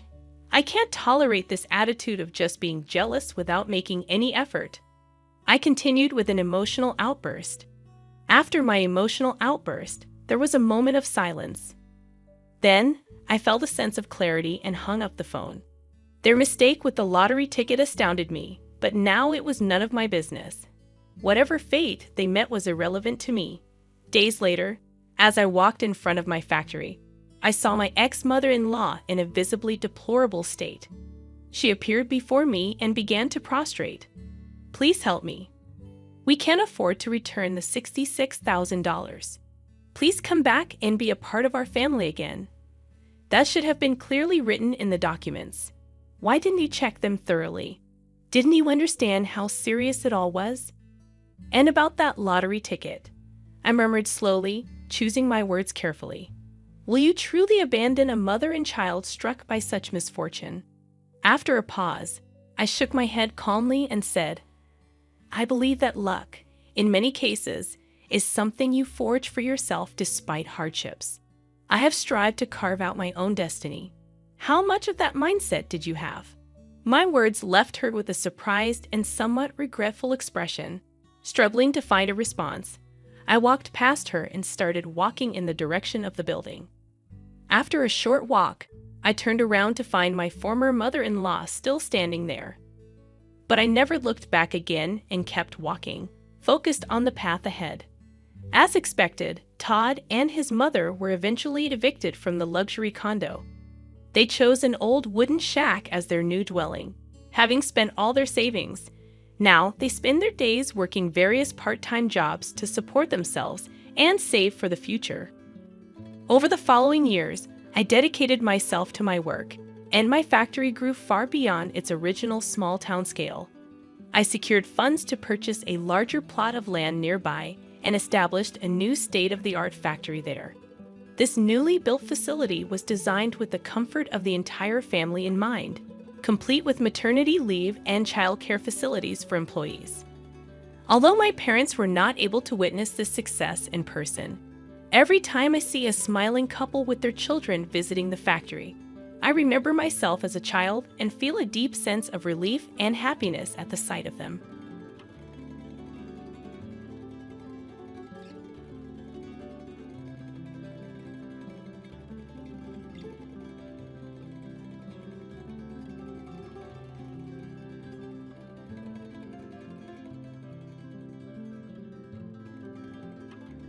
Hey everyone, I'm Olivia Thompson. That was my wedding, and its chaotic aftermath. So let me fill you in. I'm a 28-year-old marketing executive, and I was absolutely ecstatic about marrying James, my software engineer boyfriend of 5 years. We were head over heels in love. But there was just one small hitch: his family. Sophia, I swear if Patricia makes one more passive-aggressive comment about my dress choices, I'm going to lose it, I groaned, collapsing onto my best friend's couch. Deep breaths. Liv. You've got this, Sophia soothed, handing me a much-needed glass of wine. Remember, you're marrying James, not his mom. I know, I sighed, taking a big gulp. It's just Patricia and Rachel are so possessive of James. It's like they can't stand the idea of another woman in his life. Have you talked to James about it? Yeah, but he just brushes it off, saying they're excited about the wedding. I don't think he realizes how weird they're being. I've been doing my best to involve Patricia and Rachel in the planning, hoping it might help us bond. But every little decision turned into a battle. One afternoon, I asked Patricia about centerpieces, showing her a few options I'd been thinking about. Oh, sweetie, those are quaint, she said, barely glancing at them. But don't worry, Rachel and I have some ideas that are much more suitable. I bit my tongue, reminding myself to pick my battles. But as the weeks passed, their behavior only got stranger. One day, I overheard them whispering in the kitchen. Are you sure about this, Mom? Rachel asked. Absolutely, it'll be perfect. James will love it, Patricia replied. When I stepped into the room, they clammed up instantly. Oh, Olivia, we were just discussing cake flavors, Patricia said, her smile too tight. I nodded, pretending to believe her. Later that night, I vented to James. Babe, I think your mom and sister are planning something. They're being so secretive. James just laughed it off. They're probably just planning a surprise for us. You know how they are. I wish I could share his optimism, but I couldn't shake the feeling that something was off. As the wedding day approached, it only got worse. Patricia and Rachel started canceling our planning meetings at the last minute, always with vague excuses. Sorry, dear, something came up. But don't worry, we've got everything under control, Patricia would say in that overly sweet voice that made me want to scream. I tried to stay focused on the excitement of marrying James, but a sense of dread kept gnawing at me. Something was definitely brewing. The night before the wedding, Sophia stayed over for some much-needed girl time. I can't believe I'm getting married tomorrow, I said, a mix of excitement and nerves bubbling up inside me. Sophia squeezed my hand. You and James are perfect together. Try not to let his family's drama get to you, okay? You're right, tomorrow is about me and James. Nothing else matters. I nodded, determined to stay positive. As I drifted off to sleep, I hoped whatever Patricia and Rachel were plotting wouldn't ruin our special day. Little did I know, I was in for the shock of my life. But that's a story for another time. For now, I was just a bride-to-be, dreaming of her happily ever after. The next morning, I woke up with butterflies in my stomach. Today was the day I'd become Mrs. Carter. As I stretched, Sophia burst into the room, already dressed in her maid of honor gown. Rise and shine, bride-to-be. It's your big day, she chirped. I couldn't help but grin. I can't believe it's finally here, Soph. As we started getting ready, my other bridesmaids arrived and the room buzzed with excitement, hairspray, and the pop of champagne bottles. But despite the happy chaos, I couldn't shake my unease. Has anyone seen Patricia or Rachel? I asked, trying to sound casual. My bridesmaid Emma piped up. Oh, I saw them earlier. They seemed excited about something. Probably just the wedding, I murmured, pushing down my anxiety. But as my makeup artist worked her magic, I caught a snippet of Emma whispering to Sophia. Did you hear about the surprise James's family is planning? My ears perked up instantly. Surprise? But Sophia quickly shushed her. Not now, Emma. I turned to face them. What surprise? Sophia plastered on a smile. Nothing to worry about, Liv. Let's focus on getting you ready. I nodded, but the knot in my stomach tightened as I slipped into my wedding dress. I tried to shake off the nagging feeling that something wasn't right. You look absolutely stunning, Sophia breathed, her eyes wide with admiration. I smiled at my reflection, pushing my worries aside. This is my day, I told myself, and nothing is going to ruin it. The ceremony began, and as the doors opened, I saw James waiting for me at the altar, looking as handsome as ever. My heart swelled with love. But as I started down the aisle, something caught my eye, 2 figures standing near him. My steps faltered as I realized it was Patricia and Rachel, both wearing white gowns that looked eerily similar to mine. Whispers rippled through the crowd, and my pulse raced. I locked eyes with James, who looked as shocked as I felt. The minister cleared his throat. Dearly beloved. The ceremony continued, but I felt like I was in a haze. I barely registered saying "I do" or even our first kiss as husband and wife. At the reception, I pulled James aside the first chance I got. "Did you know about this?" I asked, my voice tight. "Liv, I swear I had no idea," he said, wide-eyed. "I'm just as shocked as you are." Before I could respond, Patricia's voice boomed across the room. "Wasn't it just wonderful?" James wanted his 2 favorite women to share in the spotlight. I felt like I'd been punched in the gut. James started to protest, but Patricia steamrolled over him. "Oh, sweetie, don't be modest. You told us how much you wanted us to feel special today, too." Rachel chimed in, a wide grin on her face. "We're practically sisters now, Olivia. Isn't it great?" I stared at James, silently pleading for him to say something, anything, but he just stood there, mouth opening and closing like a fish out of water. Sophie appeared at my side, gripping my arm. "Let's get some air, Liv." Once outside, I finally let the tears fall. How could they do this? How could James let them? Sophia hugged me tight. "I don't know, sweetie, but we'll figure it out." Just then, my phone buzzed with a text from Emma. "OMG, you won't believe what I just overheard Patricia saying." I looked at Sophia, a mix of dread and determination washing over me. "I think it's time we did some digging. This isn't over." As we walked back into the reception, I plastered on a smile, pretending everything was fine. The party continued around me, but inside, I was already planning my next move. Patricia and Rachel might think they'd won, but they had no idea who they were messing with. The morning after the wedding, I confronted James in our hotel room, my emotions a swirling mix of anger, hurt, and confusion. "James, we need to talk about what happened yesterday." He sighed, running a hand through his hair. "Liv, I'm so sorry. I had no idea they were planning that." "But your mom said you wanted it, said you wanted your 2 favorite women in the spotlight," I replied, my voice dripping with sarcasm. "That's complete bull. I never said anything like that. I'm as shocked as you are." I wanted to believe him, but doubt nagged at me. "Then why didn't you say something at the reception?" "You just stood there." I was in shock. I couldn't believe my own mother and sister would do that, he said, looking miserable. I paced the room, my wedding dress lying in a heap on the floor. "This isn't just about the dresses, James. It's about your family constantly undermining our relationship." I know, he said. "Look, let's cancel the honeymoon. We need to get to the bottom of this." I nodded, already texting Sophia. "We need to start digging." Over the next few days, Sophia and I turned into amateur detectives. We scoured social media, looking for clues. "Look at this," Sophia said one afternoon, showing me her phone. It was a cryptic post from Rachel. "Operation Whiteout is a go. Mom's genius plan is foolproof." Operation Whiteout? Are you kidding me? I fumed. We dug deeper, combing through James's family's business records. Something seemed off. "James, can you explain these financial reports?" I asked, showing him some documents, his brow furrowed as he flipped through them. "These numbers don't add up. There's money missing." As we investigated further, a disturbing pattern emerged. Patricia and Rachel had been siphoning money from the company for months. "I can't believe this," James muttered, his face pale. Then came the breakthrough. Emma, one of my bridesmaids, forwarded me a series of texts she'd managed to screenshot during the wedding. "OMG, Liv, you need to see these," Emma's message read. The texts were between Patricia and Rachel, outlining their plan to sabotage the wedding and drive a wedge between James and me. Patricia: "Once we show up in those dresses, Olivia will lose it. James will see how unstable she is." Rachel: "But what if James gets mad at us?"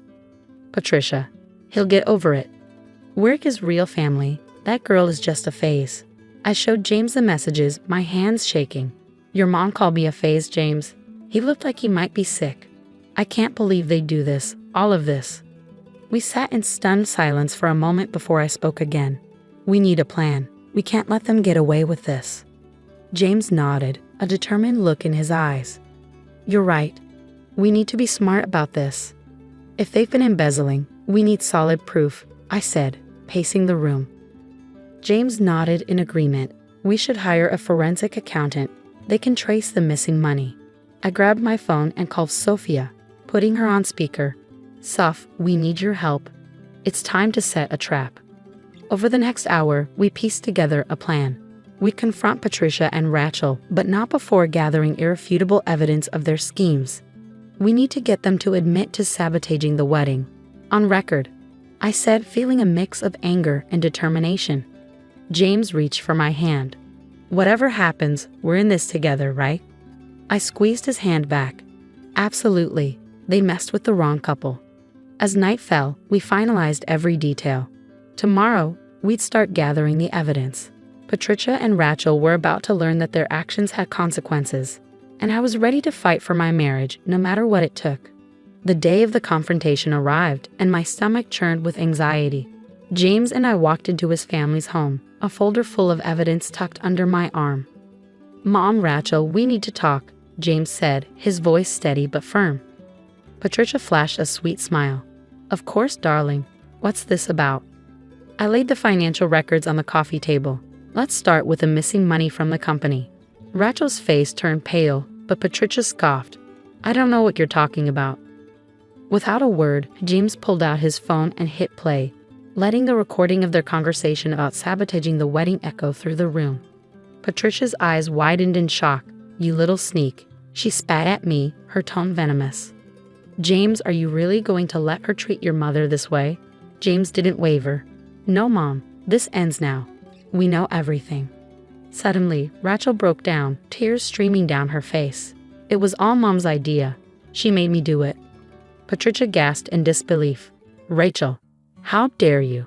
The room exploded into chaos, with Patricia and Rachel turning on each other, hurling accusations like daggers.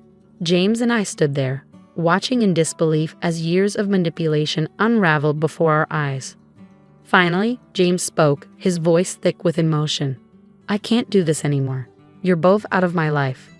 We left that day with heavy hearts but clear minds, determined to move forward. A fresh start was waiting for us in Seattle. Over the next few months, I threw myself into my career, eventually launching my own marketing firm. James focused on healing and reconnecting with his father, who had long been overshadowed by Patricia's domineering personality. One sunny afternoon, James burst into our apartment, waving his phone in the air. Liv, you won't believe this.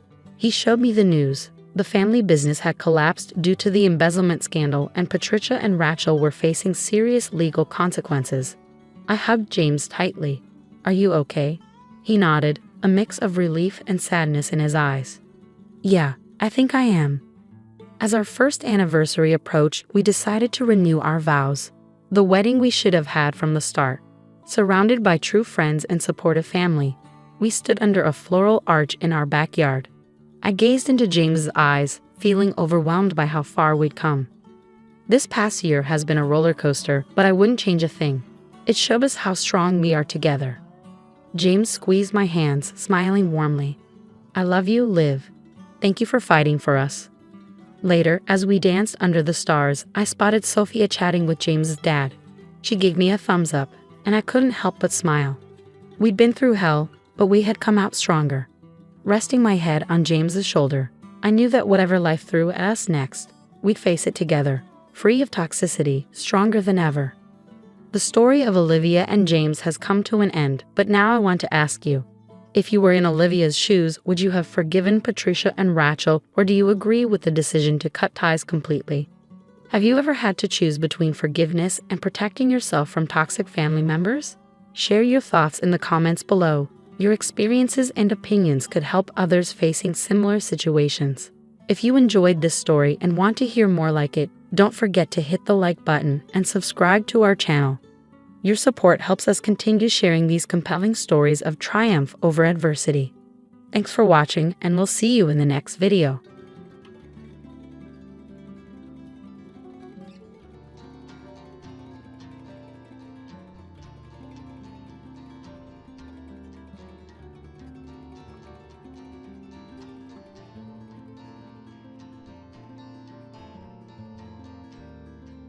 I will never forget what my father told me when I announced my engagement. He took me to the side and said, "So, are you sure about marrying this man, Peter? I know you're in love with him, but I don't think he's a good match for you." Why are you saying this, Dad? He loves me and respects me. I don't care if he's not as well off as us. I know that, Zoe. You know, I built my riches from nothing. I would never disrespect the person who does not belong to my economic class. But Peter is a very sketchy man, and his mother is no different. What do you mean, Dad? I don't understand. Call it a father's instinct, so. This man doesn't love you. Yes, he showers you with affection, but always talks about how rich you are.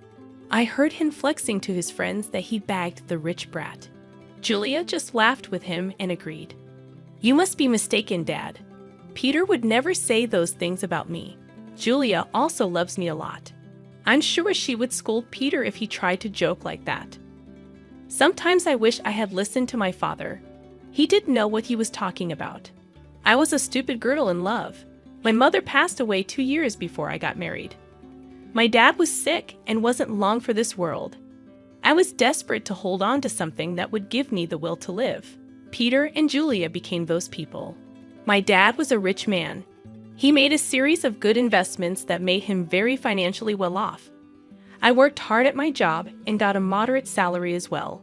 All in all, we were pretty comfortable in life. My husband Peter and his mom Julia weren't that well off. Yes, Peter did earn more than me, but he came from a very humble background. His field wasn't good enough to make him a millionaire. Peter did hold some resentment towards it. He and Julia liked sophisticated and expensive things. He often complained about not having enough money. I was always glad to help them out with the little allowance my dad gave me. I even let Peter and Julia move into my house after marriage, but neither Peter nor Julia were happy with my house. They said, "It's such a shame that you live in a small house. Your dad literally lives in a mansion. How come you bought such a small townhouse?" I don't earn a lot, Peter. Dad lives in a mansion because he has lots of money. I'm a simple office employee earning a moderate salary. This house was difficult for me to buy as well. Dad helped me out with the down payment. Well, if he helped you out, he should have got you a better place. I'm sure your mom had left him something to give you when you became older. I'm not entitled to anything, Julia. Whatever my mom left behind is my dad's now. She died suddenly, so there was no will. I don't mind if I don't get anything. I'm happy with the way things are. That's a ridiculous thing to say, Zoe.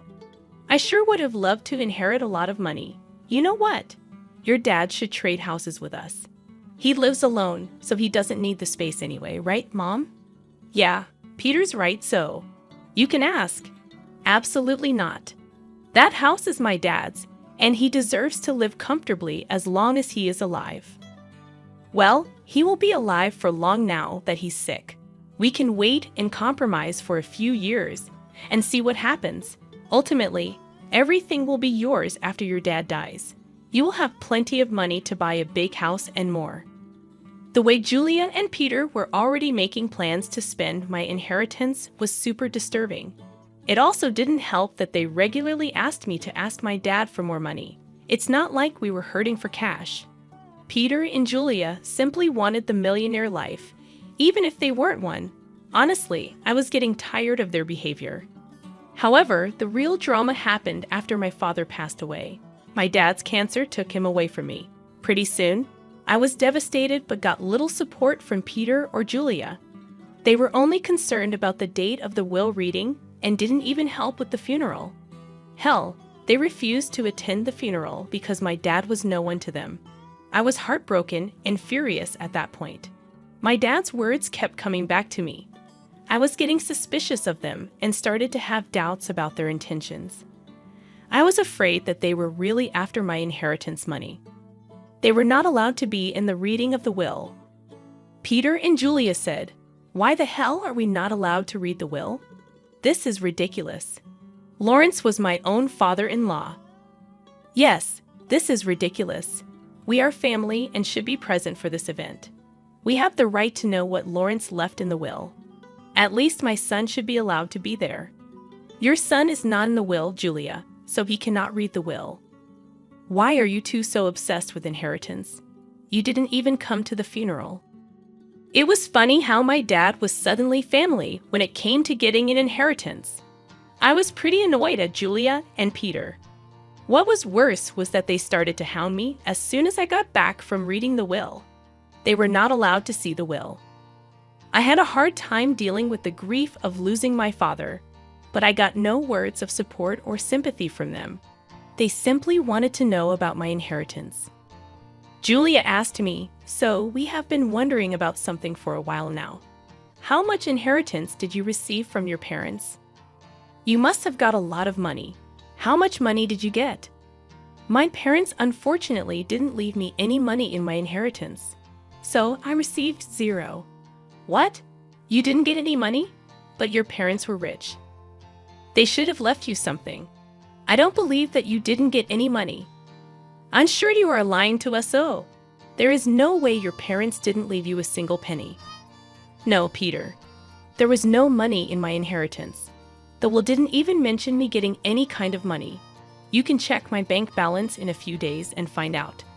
But what about their riches? Who will get those? You are their only child. I don't know about that, Julia. The lawyer just told me that I didn't get any money. It's fine by me. It was my parents' money, and it's up to them who they would give it to. That is ridiculous. You need to fight for the money. It should be yours. There is no money, Peter. They didn't have much money in the end. Whatever was left was given to charity. They have been planning this for a while now. Julia and Peter looked very pissed by what I said. I had no idea why they were being this weird about my inheritance. I almost told them the full details, but something stopped me from doing it. There was this creeping doubt in my mind that my husband and mother-in-law were up to something. I waited for them to digest the news. When Julia and Peter kept pressuring me for more information, I put my foot down. I told them firmly that I didn't get any money and even offered to show them my account in a few days. Well, a month passed and nothing showed up. In the meantime, Peter grew very restless and stopped being affectionate with me. He was always checking my account and constantly hounding me for information on my inheritance. I was starting to see where this was going. Finally, one day, I decided to put an end to it. I showed them my bank statements and said, "See, I told you that I didn't receive anything. I'm not hiding any secret inheritance money from you. Do you believe me now?" Wow, our years of hard work just went down the drain then. So his parents weren't rich, and she didn't even get $100 in the will. This is ridiculous. I can't believe this. I can't believe this either, Mom. I stayed in this marriage for nothing. I married Zoe for nothing. It was all a waste of time. What the hell does that mean, Peter? Why are you talking like this? Why do you think he's saying these things, Zoe? Who the hell would marry you without thinking about the money? My son simply married you so that we can bank on your inheritance. Now I see that you didn't even get a penny. I can't believe I wasted 5 freaking years on a useless girl like her. I could have done so much better. I was stunned to hear them speak that way about me. I could finally tell that Peter married me for money. My parents were right about him and his mom. They were freaking gold diggers. I was so freaking done with my husband and mother-in-law. I was breaking inside, but what they said next turned me into stone. Julia looked at Peter solemnly and said, "What is done, Peter. But now it's time for you to divorce Zoe. There is no reason why you should stay with her anymore. You will have time to find a new rich wife. This time, we will make sure she actually has some money to her name." Are you freaking kidding me, Julia? You are asking Peter to divorce me over money. Peter, are you going to listen to her? Of course, I would listen to her, Zoe. I married you so that I and my mom could have a comfortable life. We grew up poor, and I didn't even go to college. I had no way of earning a lot of money. So, you pretended to love me and then tricked me into marrying you. You thought that my parents would give me lots of money that I would readily share with you. Yes, that's what I thought. It was the only way I could give my mom the life she wanted. But now I see that my efforts were in vain. Mom's right. I need to divorce you and keep looking." I was stunned by what Peter said. He said those things so nonchalantly that I started to question my own sanity. Julia and Peter went on to express their frustration at my marriage and myself. I didn't hear a word after a while. I was too busy coming to terms with what they just threw at me. Their total lack of reaction and Peter's sudden shift in behavior were both depressing and angering to me. After a point, I was so mad that I wanted to scream and throw things. However, I didn't do any of that. I calmly said, "Okay then, Peter. If a divorce is what you want, you will get it. I was never the one to say no to your demands. I might as well give in to your demand now as a last favor. So, you will agree to a mutual divorce. It'll save us both a lot of money. By the looks of it, you don't have much to go on anyway. Don't think of this as an opportunity to get alimony from my son. We will fight you tooth and nail before you give up that dream. You better preserve your lawyer fees and agree to a mutual divorce. It'll be best for you." You're right. I don't have a lot of money right now, so I decided something. I will agree to a mutual divorce, but you have to sign a clause saying that we won't share any of our assets with each other. That's not a problem at all. You don't have much, and neither do I at the moment. If you can forego alimony, I'll agree to sign a divorce and won't claim anything from you. Me and Peter discussed the details of the divorce and made sure we were on the same page. I could see that Julia and Peter were both happy about me not making a fuss out of the divorce. I guess they didn't expect me to be so calm about it. Truth be told, ever since that day, I have been crying on my way to and from work. I used to sit in the parking lot of my office and cry for an hour before and after work.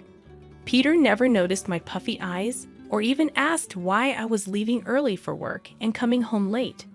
Julia didn't even bother looking at me after she discovered that I had no money. All of their behavior just made me even more determined to get out of the marriage as soon as possible. I actually had Peter and Julia move out of my house to a rented space in the neighborhood. They soon settled in while we waited for the divorce to finalize. True to his word, Peter didn't demand a share of my house. I also didn't ask for alimony. In his eyes, it was a fair deal. Welke had no idea just how far I made things out to be. He came to know about it on the day our divorce was finalized. I went over to his new rented space to drop off my wedding and engagement ring. So, I just wanted to return these to you since the marriage only brought bad times in my life. I don't want to have any memory of it. Are you sure you want to return it? I mean, you might need the money after all. It's so funny, you know so. You must have laughed at our poverty before. Look where you are now. My son is being generous and giving you the rings. You might need to sell them when your stupid job doesn't pay enough. We want Mr. Rings. They're cheap ones anyway. What would I need to sell the rings for, money, Julia? You don't have to be embarrassed. So we already know how your parents didn't leave you anything. I guess they lost everything due to poor financial decisions, leaving their daughter destitute. At that point, I laughed very loudly in her face. Julia looked confused, and so did Peter. I could tell that Peter was somewhat annoyed by his mother's behavior, and he was also surprised at my laughter. Julia said, "Why the hell are you laughing, Zoe? Did I say something funny?" "It's freaking funny how you think I'm destitute, Julia. It's also funny that you think my parents lost all their fortune. Well, of course, you're destitute. Your parents didn't even leave you a penny. They surely messed up and ruined your life by not leaving you an inheritance." I never said that I didn't get an inheritance, Julia. I simply told you that I didn't get any money. My parents did, in fact, leave me plenty of inheritance. What the hell does that mean? You have an inheritance. I'm so confused. My parents could see you and Julia for the little gold diggers you two are, so they made a secret clause in their will. It said that I would receive no monetary inheritance. Instead, I was given this entire neighborhood as my inheritance. What? You own this neighborhood now. How is that possible? We would have known about your inheritance if this was true. We even signed the lease with an estate manager who didn't tell us the name of the owner. My parents wanted me to wait for a year before I got my inheritance. They wanted me to test you too and see if you are really with me for money or love. Well, of course, you failed the test, and now you won't get anything from me. Also, the estate manager was appointed by my parents to take care of the property before I inherited it. They were smart people, you know. That is impossible. I don't believe a word you're saying. You're just embarrassed because you don't have money anymore. Oh really, Peter? Is that what you and your mother have concluded from this? Well, why don't you call your landlord and find out from him? Don't worry, we would do that. Then everyone will see just what a big liar you are. Julia and Peter called their landlord and asked about what I said. Since their landlord was the estate manager, he told them everything. Julia and Peter were stunned. They looked really panicked. After cutting the call, they said, "You lied to us. You tricked us into thinking that you don't have anything, but you own the entire housing society now. How dare you trick us so? You wanted all your riches to yourself, so you tricked Peter into divorcing you and made him sign papers that he wouldn't claim anything from you." I laughed at their audacity to turn this one on me. It was finally dawning on them that they had messed up royally, and now it was time for some sweet karma. I said, "It's funny you accused me of tricking you too, Peter. You tricked me into marrying you by telling me that you love me. Julia, you helped your son in this plan, and you were the one to tell him to divorce me. If anyone here was being a scammer, it was you two. As for my inheritance, you asked me how much money I got, and I answered truthfully. This was all a misunderstanding. So, what happened is in the past. Why don't we just try again in the new light? We did spend 4 years together. It would be a shame to throw it away. So now you want me back in your life. Funny how you were desperate to start afresh with a new girl. I hear that you are already seeing someone rich. Don't worry, I'll inform her about what a snake you are." Peter and Julia started to beg me not to mess up this new relationship. Peter told me that since I wasn't ready to give him another chance, I shouldn't mess up his future. I told him to freak off. Also, I informed them that I will kick them out once the property is transferred to my name. They panicked at that and started to beg me even more. In the weeks that followed, Julia and Peter showed up at my house to beg me to forgive them. Peter and Julia already have an eviction on their record, so it is unlikely anyone would give them rent. The only reason they were staying on my property was that I asked the estate manager to allow it. I also called Peter's new victim and told her everything.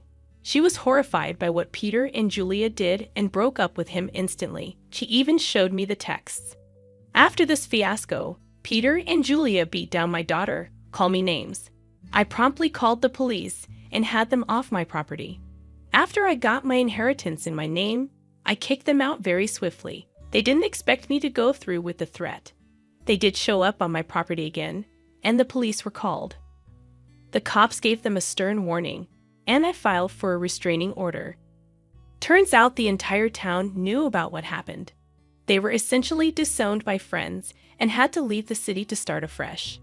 Meanwhile, I'm enjoying my new wealth and am finally free from gold-digging leeches.